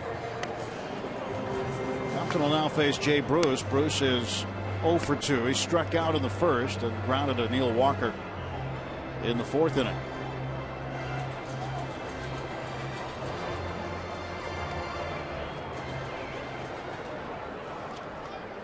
.243 for Jay Bruce. He has hit safely in every game on this road trip for Cincinnati.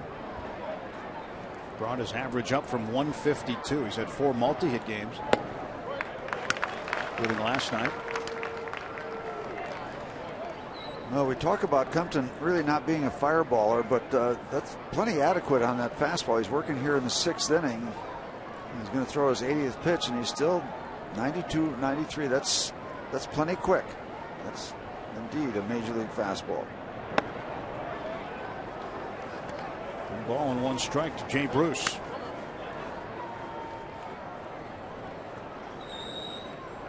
To 80 pitches.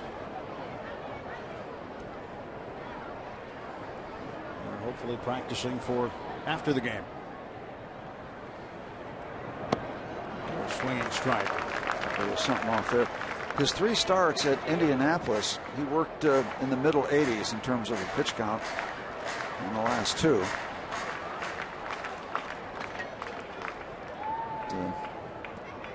There's no reason to, at this point, disturb anybody in the Pirate bullpen. They're enjoying a cool afternoon. 1-2.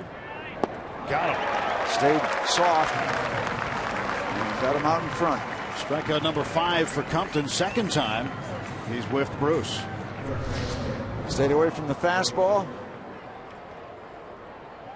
Down out of the strike zone, but looking for the fastball. Started the swing early, and that's the price you pay.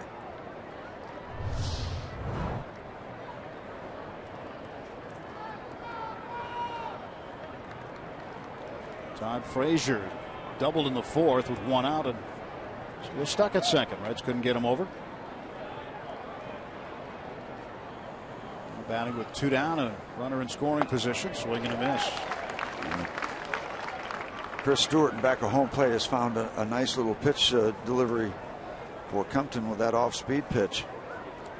Stewart started 95 games for the Yankees last year, appeared in the 95 games, and starting his second straight game for the Pirates.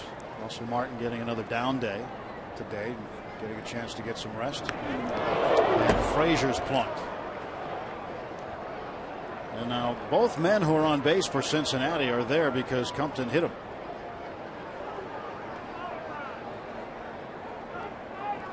Compton has hit 3 in the game. He got Ludwig back in the second inning. Ooh, right up above that elbow.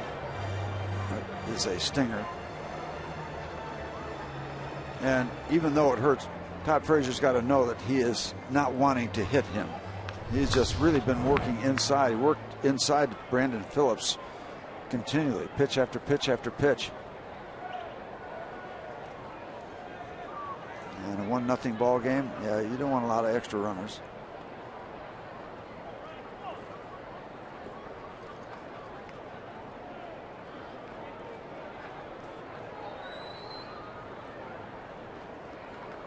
Ludwig with 2 on and 2 out.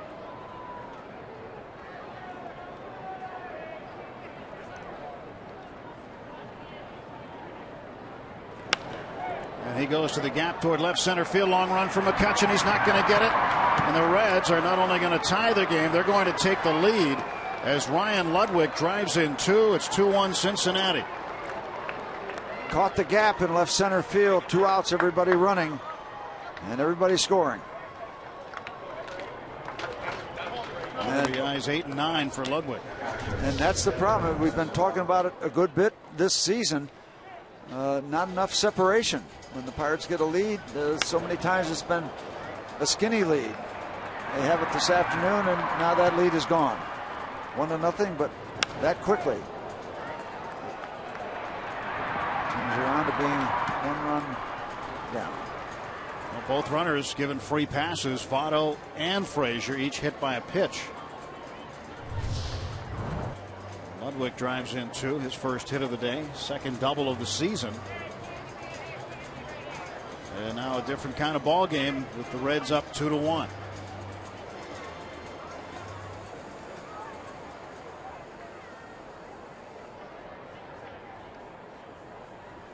Runner at second base, and Compton will face Devin Mesoraco.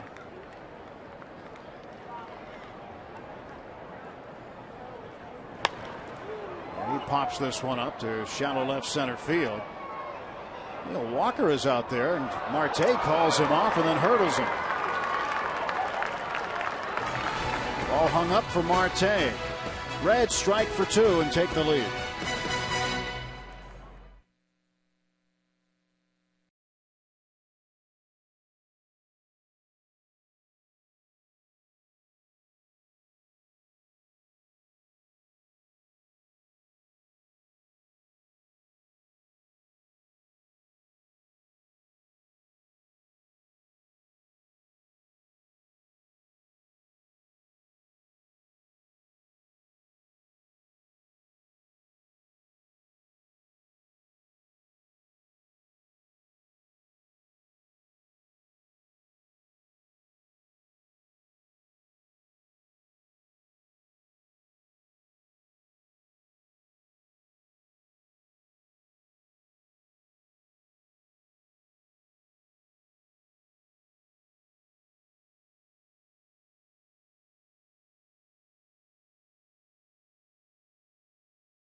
pictures from the Allegheny Health Network Supermo this afternoon at PNC Park with Steve Blass and Robbie Ince-Mikowski. Tim Everett with you. Glad you're watching Bucks baseball with us. Pirates have some work to do as they are now down by a run, starting the bottom half of the 6th inning.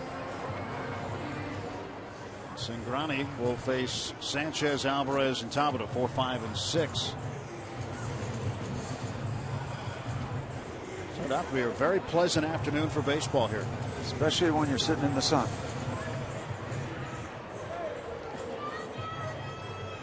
Well, Brandon Compton pays the price for a hit batter and a free pass. Excuse me, two hit batters. So he was efficient. Didn't waste a lot of time walking the batter. Gabby's 0 for 2. Takes the ball from Cingrani. This will be the 86th pitch for Cingrani. And Gabby lines it into left field, a base hit. Tying runs aboard in the 6th.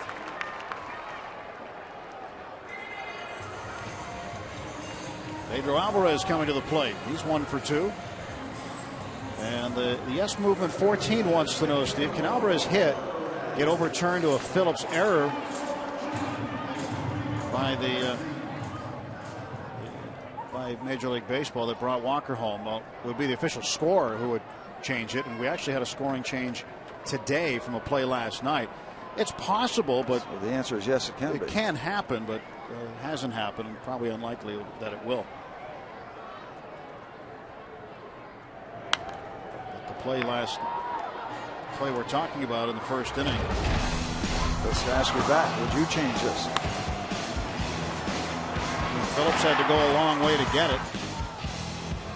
I would consider.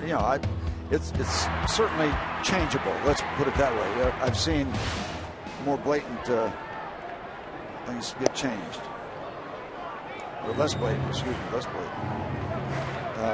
Phillips would tell you he should make that play every time.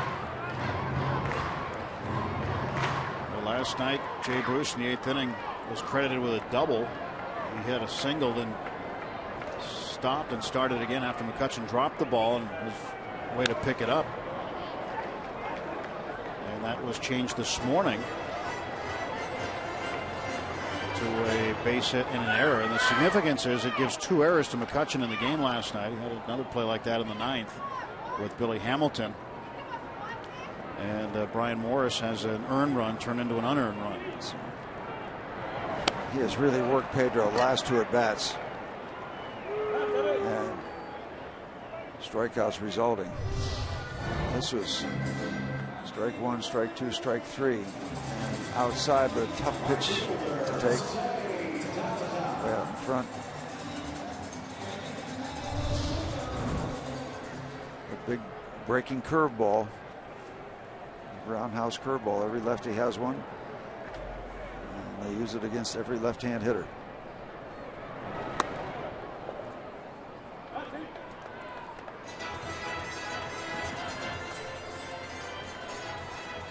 Those guys will be getting a workout today.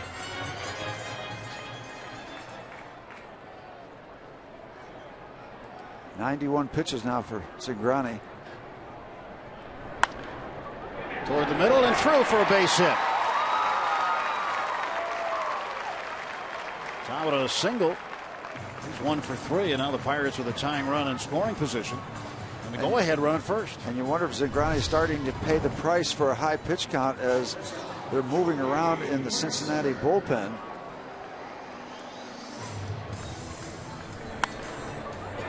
Nothing happening out there yet as this ball just out of the reach of Cozart. Arts and business.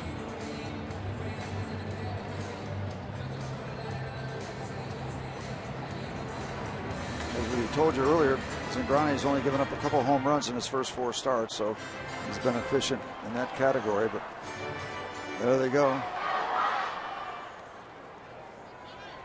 Dipping into the baseball bag out in the bullpen, and they're going to start to get somebody loosening up. Jordy Mercer is 0 for 2. Take ball 1. Time for a hit now for Jordy. would come at a good time. We could knock in a run or two. Tabata runs well, and again you got Votto playing way off first base, so Jose can get as much of a lead as he wants to take. A gap shot could get you a lot of action. Ball 2 to Mercer. 2 free passes by the Cincinnati starter. And I would think the leash is shortening here in the 6th inning. Logan Andrusek loosening up for Cincinnati now. 2-0 to Mercer. Well, Cingrani turns and looks at Sanchez and walks him back to the bag.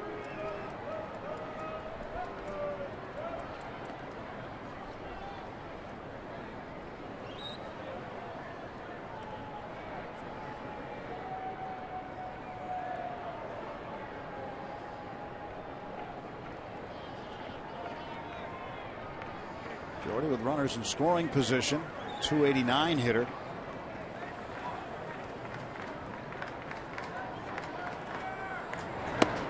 And now he gets way ahead of Cingrani, 3-0. And Cingrani a pitch away from loading the bases. And his pitch count getting up there at 95. Of course, the Pirate bullpen also busy as you work down toward the bottom part of the batting order. Stolmy Pimentel in there, and a strike to Mercer.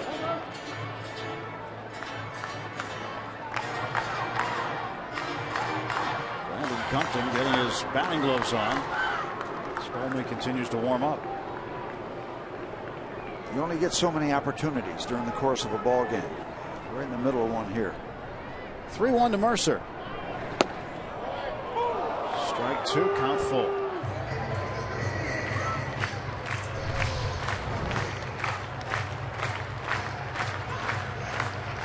That could have gone either way. It goes the way of the Reds. 2 on, 1 out. There's a call that has a big impact right there. Could have been called ball 4. Jordy pops this one back at the plate. Mazzaraco trying to find it, and he does. And you're right, it had a big impact. Ball that was outside that was called a strike. Bases could have been loaded. They're not now. There are 2 out. Chris Stewart with the tying run in scoring position, trying to get him in.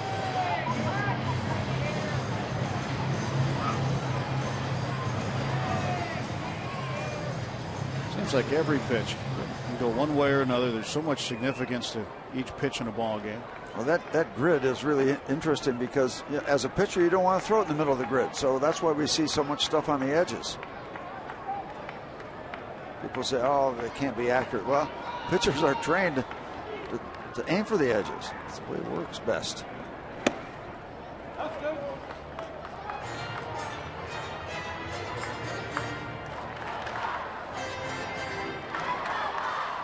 Stewart had a base hit in the 2nd inning, grounded to 3rd in the 4th. Cingrani's 1-0 coming. 1 ball, 1 strike.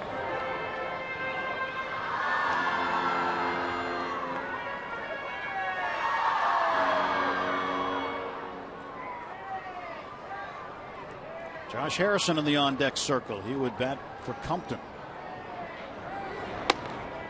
2-1.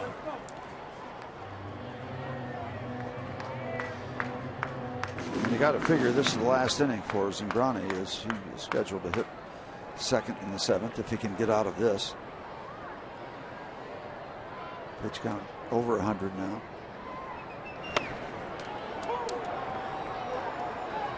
I don't know if it's me or not, but it seems like we've been taking a lot of fastballs this afternoon. Lots of calls, strike fastballs.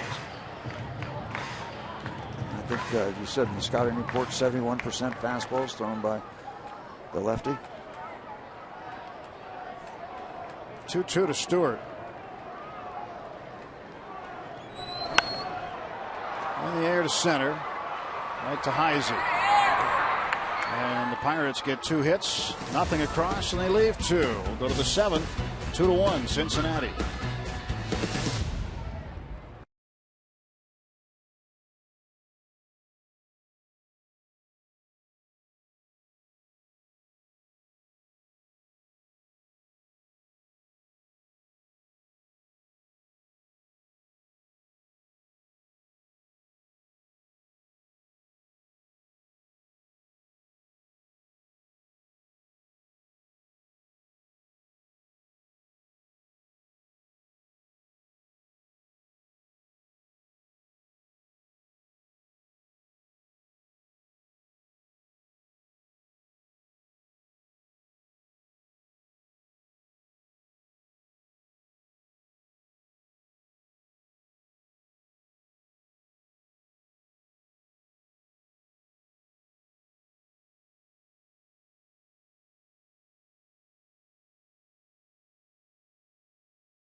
For the Pirates here in the 4th game of this 4-game series. Reds in front as we start the 7th.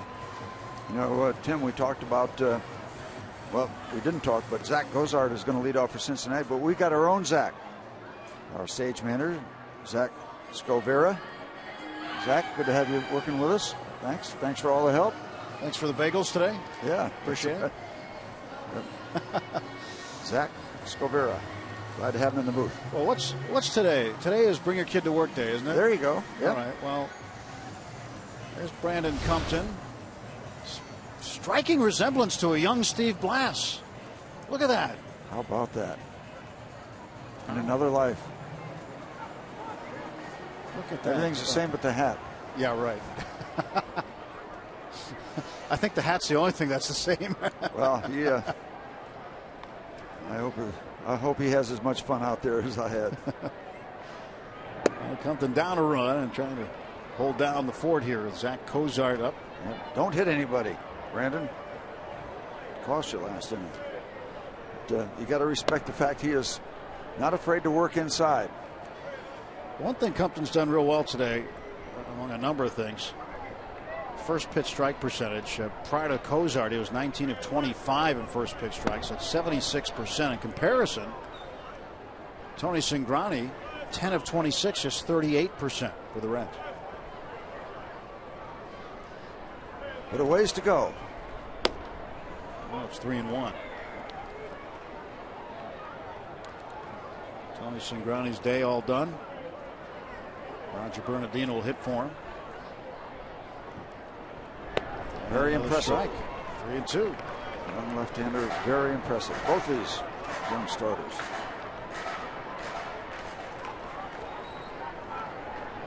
Payoff pitch to Cozart.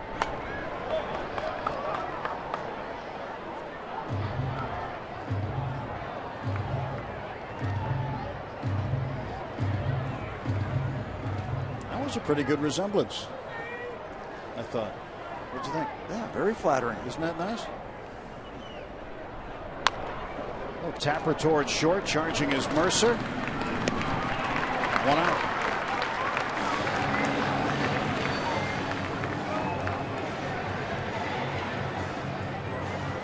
So Cozart back to the dugout, and Compton will face a pinch hitter, left-hander Roger Bernardino. I actually thought you were going to flash up a picture of Ben Affleck there, but wound up being Brandon Compton. Well, we couldn't find any. I wouldn't really look for any either. I heard Ben Affleck quoted as saying he would trade all his movie credits to play 1 inning at Fenway Park in a Major League uniform. Bernardino pops this one up, drifting into foul ground. Alvarez goes a long way to get it. Stay with it, Pedro. Nice play for Pedro, and they're 2 out quickly in the top half of the 7th inning.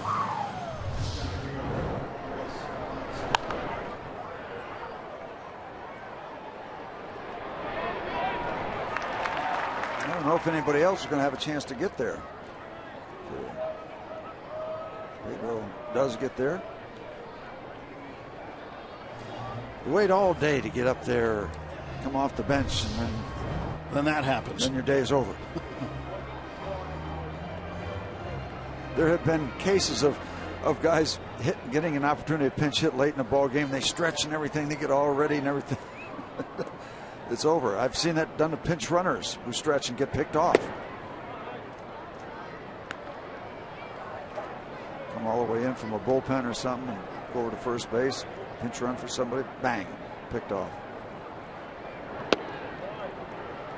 Isaac takes ball 2. He's 0 for 3 today. Struck out last time up in the 5th. He was lined out twice otherwise.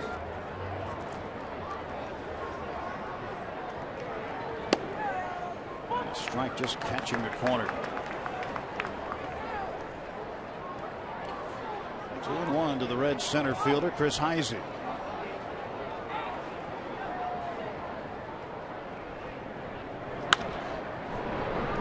Couple of bounces to Mercer. Oh, a nice inning. 1-2-3 for Brandon Compton as he retires the Reds in the 7th. It is stretch time here at PNC Park on this Thursday afternoon getaway day. We'll keep you here and Show you who's in the seats today enjoying this ball game. For the 7th inning stretch, we invite you now to stand, follow the bouncing Eaton Park Smiley Cookie, and join everyone watching at home on Root Sports as we sing "Take Me Out to the Ball Game."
Up from AAA, activated before the game, punched out 5.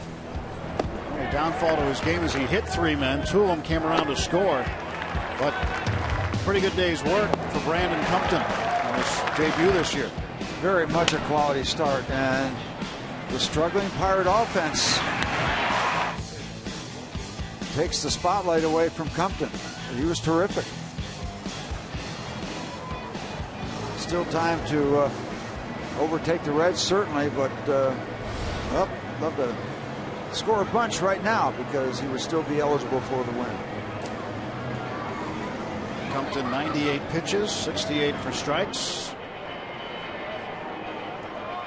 He's done his job for today, and now checking in to work is Logan Ondrusek for Cincinnati. And he'll try to hold the fort. Broxton worked the game last night. Still waiting for Aroldis Chapman to be ready to pitch. Threw some BP here yesterday. He'll throw some more. We'll keep evaluating his progress. Snyder will pinch hit. Travis Snyder, strike 1. Pirates pinch hitters been getting the job done.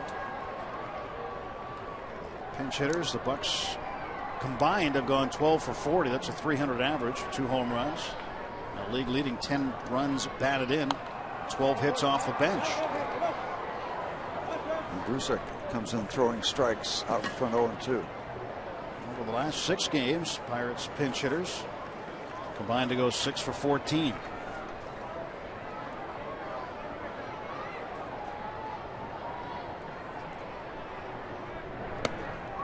Ball, 2 strikes to Snyder. What was happening last year a lot, Tim, was the fact you'd play these kind of games. They played a lot of games like this, but we'd find a way just to get a skinny lead, and then the bullpen was lights out. And that was the formula. And the formula for Ondrusek is to strike out the first batter he sees. Snyder gone on strikes, and there's 1 out of the Pirates' half of the 7th inning. The celebration of the Pittsburgh Pirates Autograph and Memorabilia Show taking place Saturday, May 24th at the David L. Lawrence Convention Center. Public appearances by Andrew McCutchen, Garrett Cole, Bill Mazeroski, plus more current and former Pirates. Admission is free. For signing schedule, pricing, and to order autograph tickets, go to huntauctions.com/store. Here's Starling Marte, 0 for 3, struck out twice. Something dramatic is called for. It's been a real struggle for the Pirates to score runs. Marte, ground ball to third. Frazier right there in the grass picks it up. 2 out.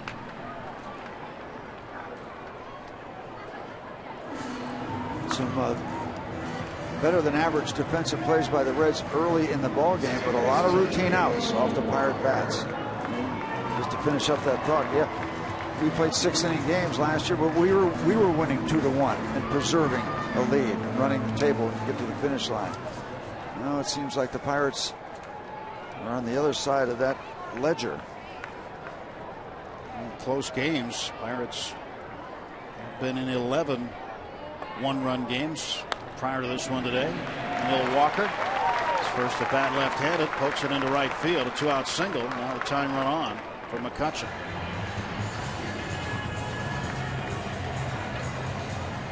Andrew McCutchen, 3 home runs in his last 3 games. Last night, McCutchen did it in the 3rd inning. That gave the Pirates a 2-1 lead at that point. Home run number 4 on the season. Put a good charge into it. And you just hope when you're going through this kind of a struggling period offensively, you don't get into a rut where everybody's trying to do too much all by themselves. Good numbers on Vandrusik. Saw 2 home runs. 2 of his 4 hits, I should say, home runs. And 8 at bats. Average to 302. 2 outs. Walker at first. Andrusik stretch. And the pitch. And a strike called, and it's 0-2.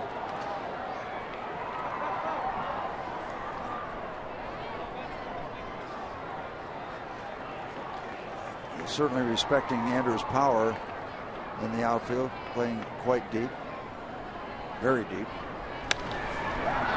One hopper to Cozart. They'll go the short way, and that's it. No runs, 1 hit, 1 left. On to the 8th. The 2-1 Reds lead.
Look at some of our AT&T fan photos. Hashtag Bucks fan photo.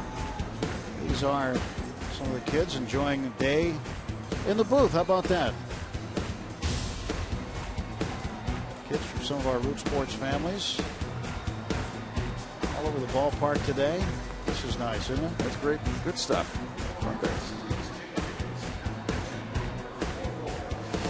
Now those are our robo operators and family affair. Yeah, Dale and Jerome Nadio. Now, Dale brought his son to work, but he brings him to work every day. They work together, man, in the robo cameras. I am scared of all that stuff they're working with. Very serious stuff. You should be scared. It's very complicated. Jose Tabata moves from right field to left field. Marte coming out. And Tony Watson going in that spot. Snyder remains in right field. Well, Watson will face Joey Votto to start the 8th inning.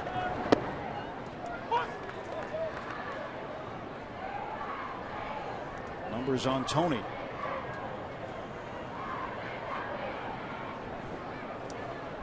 Nothing in 1 to Votto. It's 1-1.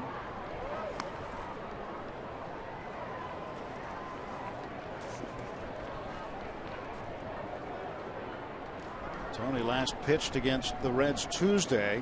Gave up 3 hits and a run in an inning of work. Bouncer to first. Sanchez tossed to Watson. 1 out. Well, the Pens' quest for the Cup continues this weekend when they return home for Game 5 against the Blue Jackets. Catch all of the action from Consol Energy Center Saturday starting at 6 p.m. with a special 1-hour pregame on Root Sports. A heartbreaker last night in Columbus. Blue Jackets overcoming a 3-0 deficit, winning in overtime, and evening that series at 2 games apiece. So Game 5 coming up on Saturday.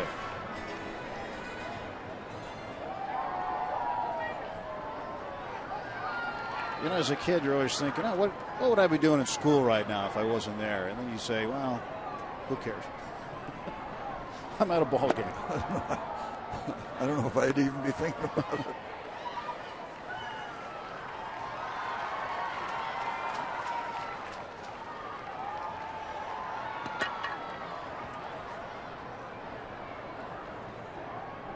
Phillips with 1 out. Fouls it off.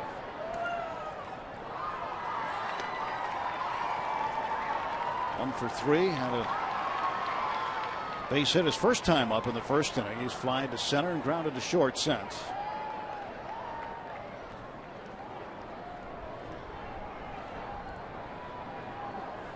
Watson's pitch and a wave and a miss.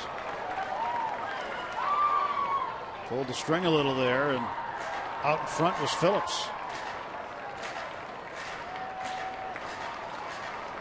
Again, Tony gave up the run against Cincinnati in his last outing 2 outings ago, and Easter Sunday pitched a perfect inning of relief against the Brewers.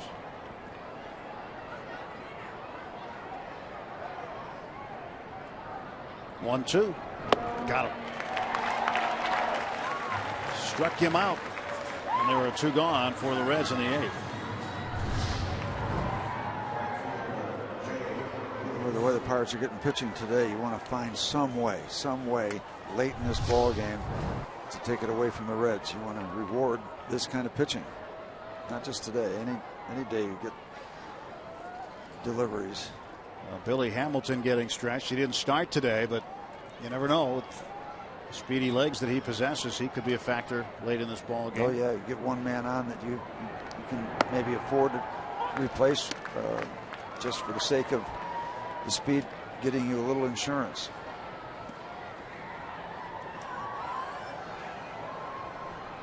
Nothing in 1 to Bruce. 2 outs. Pitch inside. 1 ball, 1 strike. Pirates won't see the Reds for a little while. The Reds will be back here on the 17th of June. 3-game series.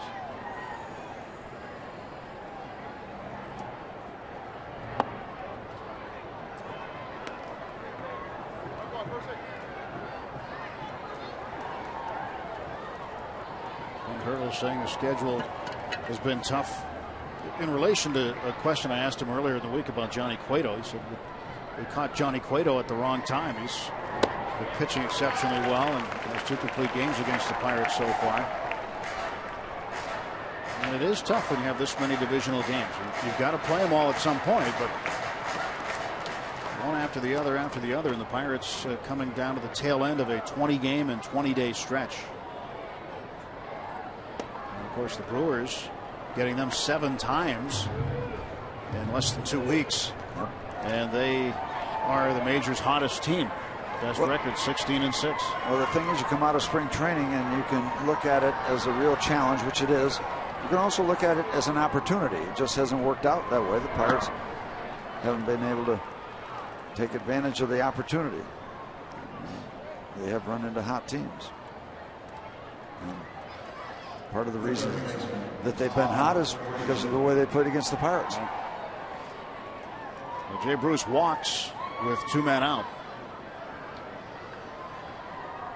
Todd Frazier, the hitter. So Ike Davis with a helmet on in the Pirate dugout.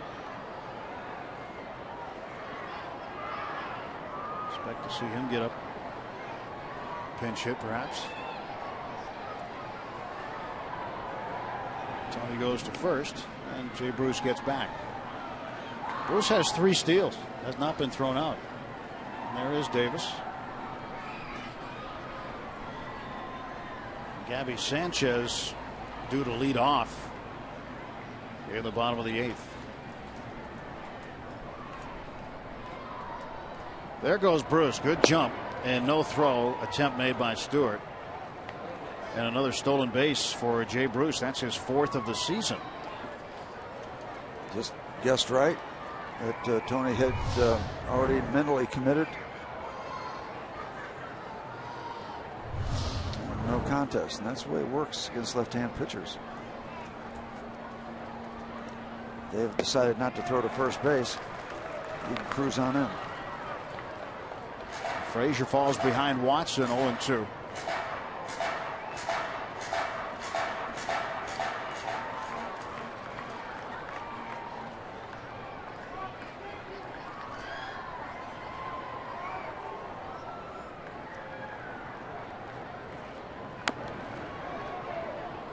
Frazier able to stay alive. A couple other games in the division going on right now. Mets have taken a 2-1 lead over the Cardinals in the bottom of the 6th, and Arizona and the Cubs tied at 1-1 bottom of the 1st at Wrigley. Here 2-1 in favor of the Reds, top of the 8th.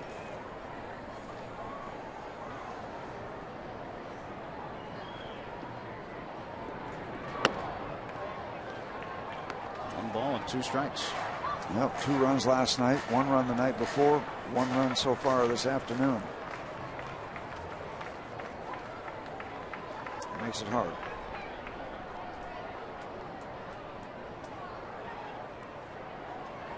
One, 2 to Frazier. Again high. Tony's recorded 13 strikeouts over his last 9+ appearances, including this one here this afternoon. Covers a total of 9 innings to this point. And the 2-2 to the Reds' third baseman. Now the count 4.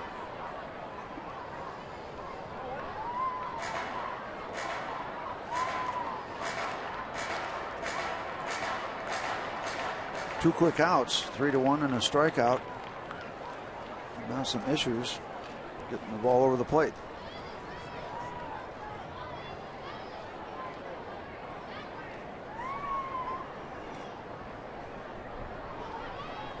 Tony's payoff pitch to Todd Frazier. Coming right at you.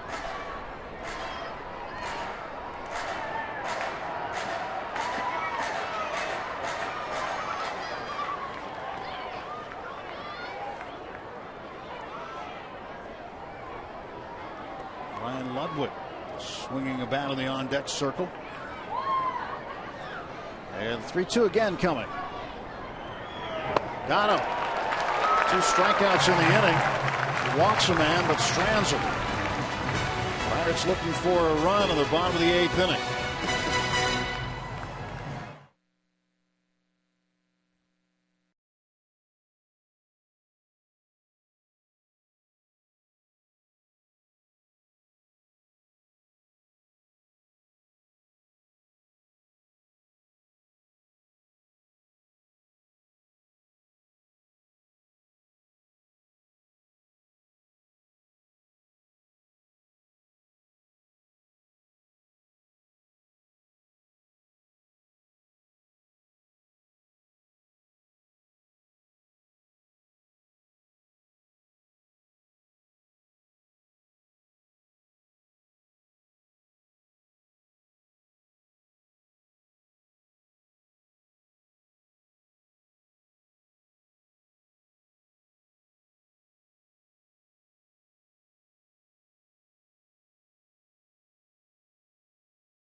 Just a reminder, as you enjoy a cold one, to look forward to Miller time later in today's game, brought to you by Miller Lite. Steve Blash, Tim Neverett, Robbie Ince-Mikowski. 2-1 Reds, bottom of the 8th inning. Pirates looking for a series split. They're going to have to score late. She's texting her friends who might still be at school about the ball game on a take your kid to work day. Sam LeCure comes in. He pitched last night, 2/3 of an inning of hitless and scoreless relief. So LeCure will take over for Andrusek, third pitcher used in the game today. And Ike Davis will be the hitter he faces. Davis hitting for Gabby Sanchez. Andrusek, a scoreless inning with a strikeout, a hit given up.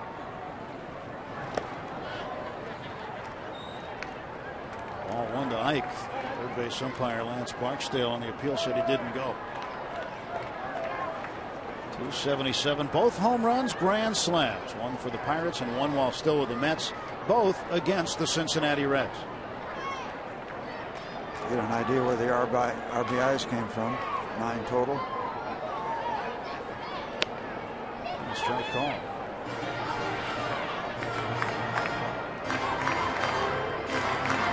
Well, on Monday night, Ike became the first player in Major League history to hit 2 grand slams for 2 different teams against the same team during the month of April.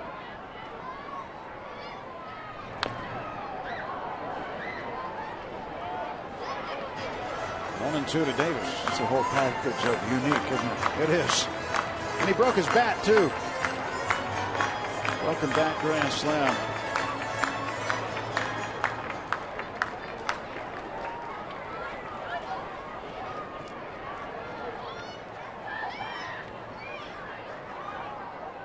Cincinnati's Mike Leake gave it up. 1-2 count to Davis. Pitch from LeCure. Right down the middle, taken for strike 3. Another fastball. So LeCure freezes Davis and strikes him out. Again, not in the middle of the strike zone, out over the plate, picking up that corner.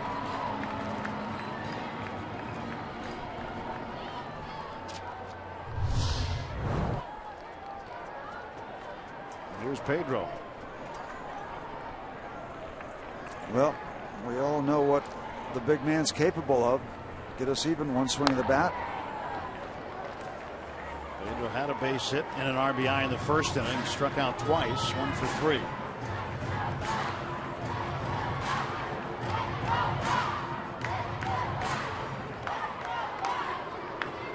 Mark Melancon getting loose.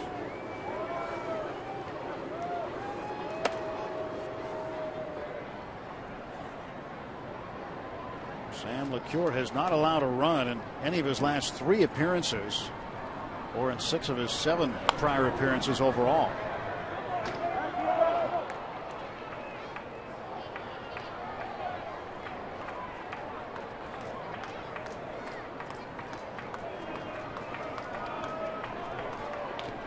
Made a career high 63 appearances last year, did LeCure.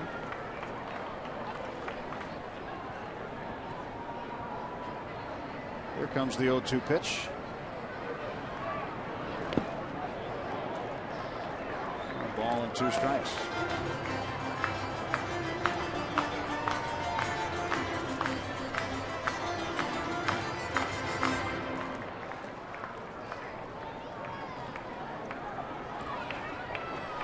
Eight Pirates left on base so far. But, you need another one to put yourself in order. And Pedro takes one for a strike. And he goes down looking.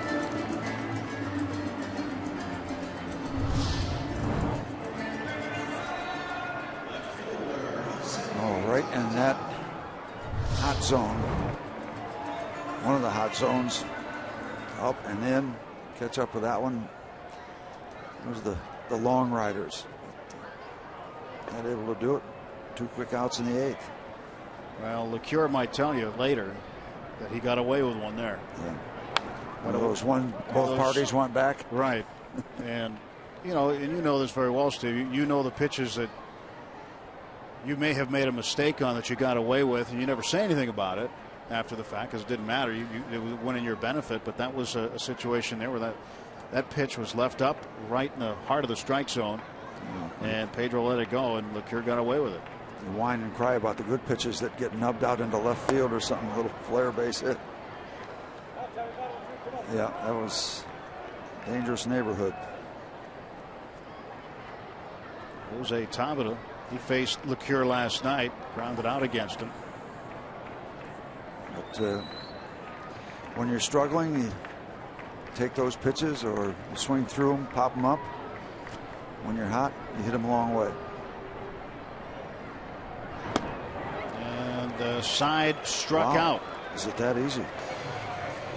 LeCure strikes out the side. We're on to the 9th inning.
Shots given to us today by the Allegheny Health Network Super Bowl. On to the 9th inning.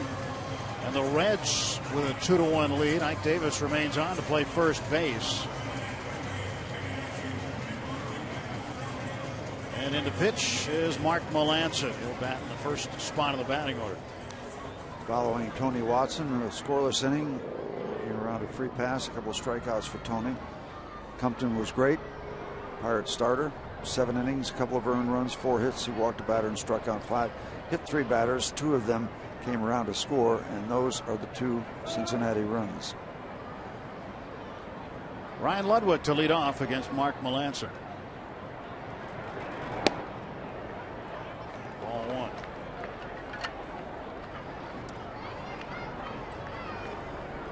1. Ludwig hit by a pitch in the 2nd inning. One of 3 men to be hit by a pitch by Brandon Compton today.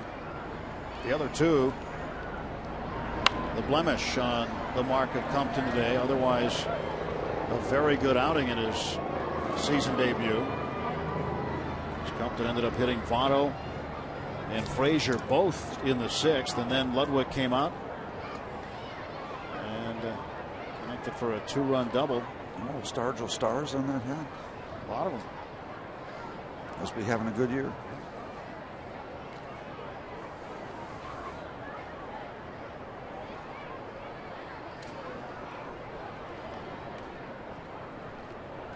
One pitch for Mark.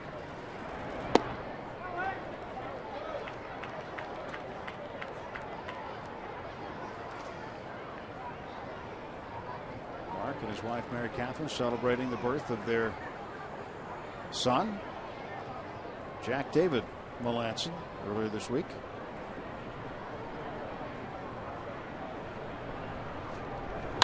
And a base hit to center field for Ludwig. Leadoff single for the Reds left fielder, and man aboard.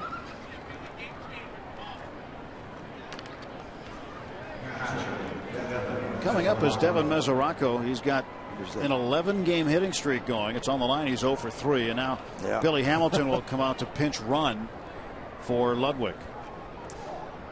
He will come out to try to steal a base. So sit back and relax. The game between pitcher and runner about to be presented.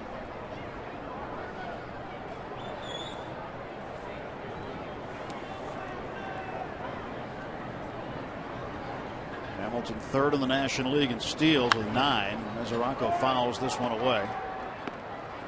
The leader is D. Gordon of the Dodgers with 12. Eric Young Jr. of the Mets has 10.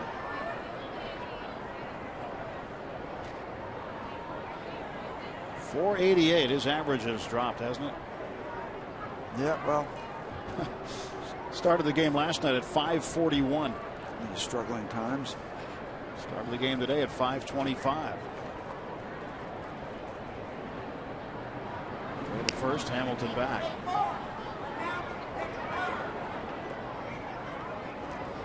I mentioned that the Cardinals, like the Pirates, struggling offensively, and they're trailing the Mets deep in their ball game 2-1 at Citi Field. Melanson's 0-1 coming. There goes Hamilton for second. The pitch out. Stewart throw down. They got him. Easy.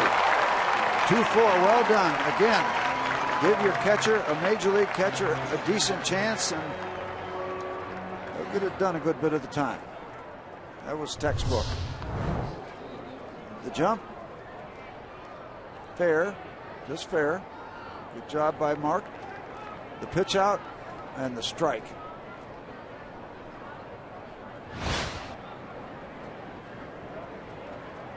One out in a 1-1 pitch to Mesoraco. Now it's 1-2.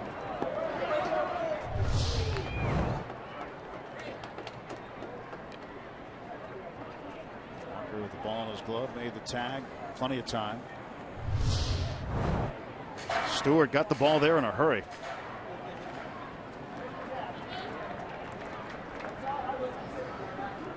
One-two. It's interesting how catchers throw. Johnny Bench would take time, set it himself, and throw a laser, and take time to get everything he could. Thurman Munson did a good job. His was a quick release. Might have had a little rainbow in it, but the release was quick. So do different techniques. And that was the quick release from the pitch out. A couple ways you can set it up as a catcher.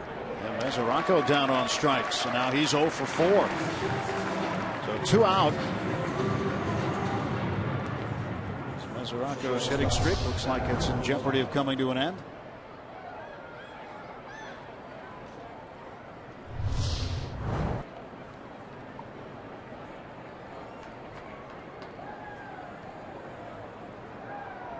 Melanson now will face Zach Cozart.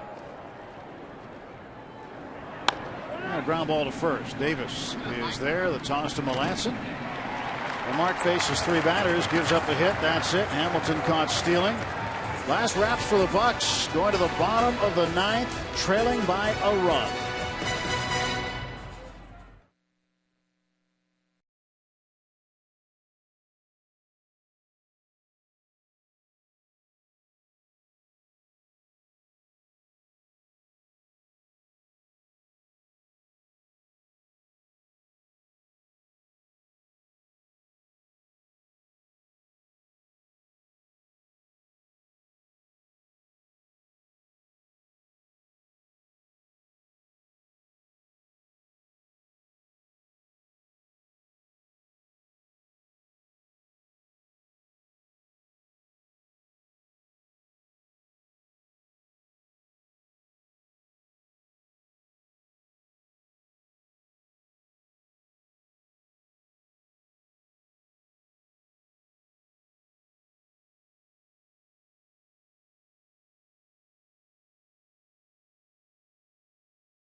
off for St. Louis. They'll open up a 3-game series. Game 1, a pair of 23-year-old young guns squaring off, Garrett Cole and Shelby Miller. Saturday, Francisco Liriano and Tyler Lyons. That game will be locally broadcast on radio only, television on FS1, network broadcast, and back on Root Sports Sunday. Edinson Volquez against Adam Wainwright. Wainwright tough at Busch Stadium. Volquez looking for his second win. That's your Nissan Road ahead. Bucks need a couple of runs before those guys can raise those. Heisey moves over to left field. Hamilton remains in the game to play center. And coming on to try to close out the ball game. He's 3 for 3 in save opportunities is Jonathan Broxton. Kind of interesting scenario because you wonder what Cincinnati Reds fans are thinking at this point. Well, LeCure just struck out the side. Here we go again, going to a closer because he's a closer. But that's the way it works, folks. Jordy Mercer's 0 for 3. LeCure was very efficient. 3 up, 3 down, 3 strikeouts. The Pirates only need a point to continue this game.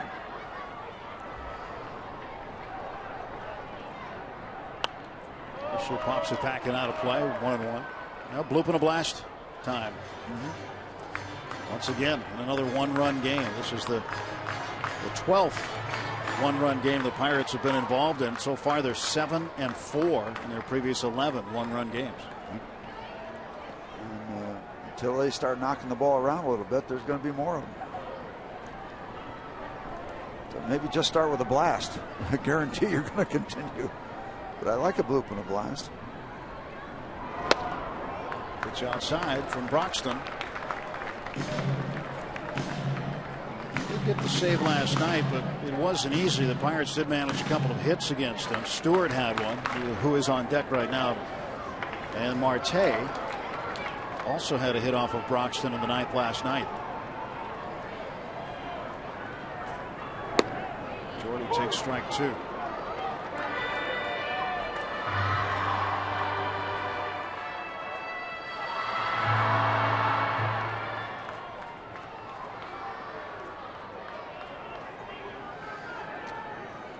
Not much to cheer about offensively for the folks so far.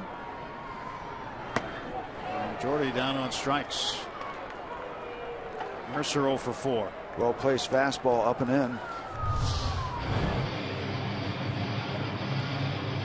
4 strikeouts in a row for Reds pitching after LeCure struck out the side of the 8th, and Mercer starts the 9th with a strikeout.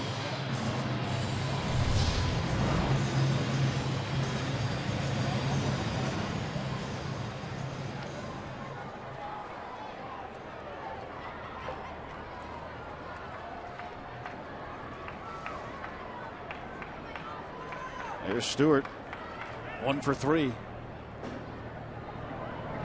Broxton delivers him a strike.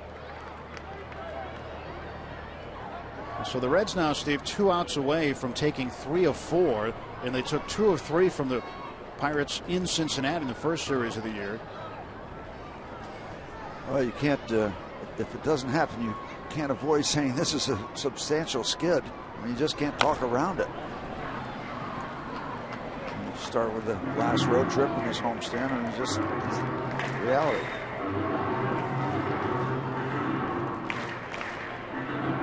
The Reds didn't get out of the gate so well, but then winners of 6 of their last 8, a couple of outs away from winning 7 of their last 9. Garrett Cole will try to be the stopper tomorrow in St. Louis. The Reds have gotten their starting rotation squared away very nicely. Another one this afternoon by Zambrowni.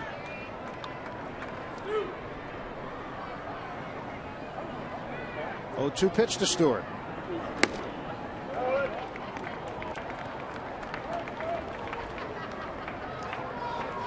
Big Jonathan Broxton came up with the Dodgers originally. He was a starter coming through the minor leagues. They moved him to the bullpen.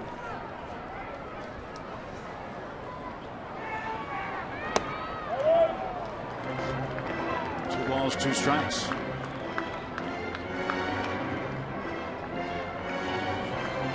Stewart trying to keep the Pirates alive this afternoon. Just down by one single run.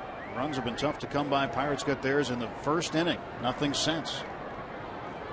Reds put 2 up in the 6th on a 2-out 2-run double by Ludwig. And Stewart right to Frazier, who's playing no doubles, right on the line anyway. And now the Pirates down to their last out.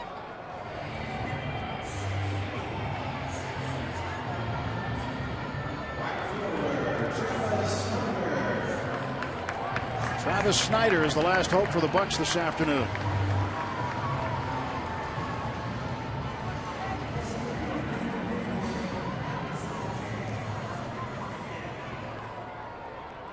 Snyder struck out in the 7th, his first time up.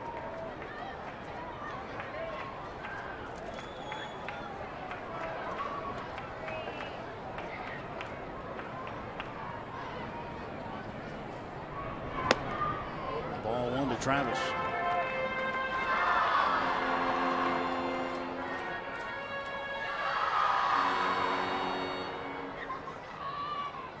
See the shiner, his left eye looking better today after the brawl here on Sunday with Milwaukee. And this one chopped to the right side. Phillips grabs it, and the Reds take 3 of 4 against the Pirates. As the Bucks' late April skid continues, as the Bucks over their last 8 games are 2-6. Ryan Ludwig comes up with the 2-run double, provides the necessary runs in the 6th inning. Well, it's hard to win when you score 4 runs in the last 3 games. Simple as that.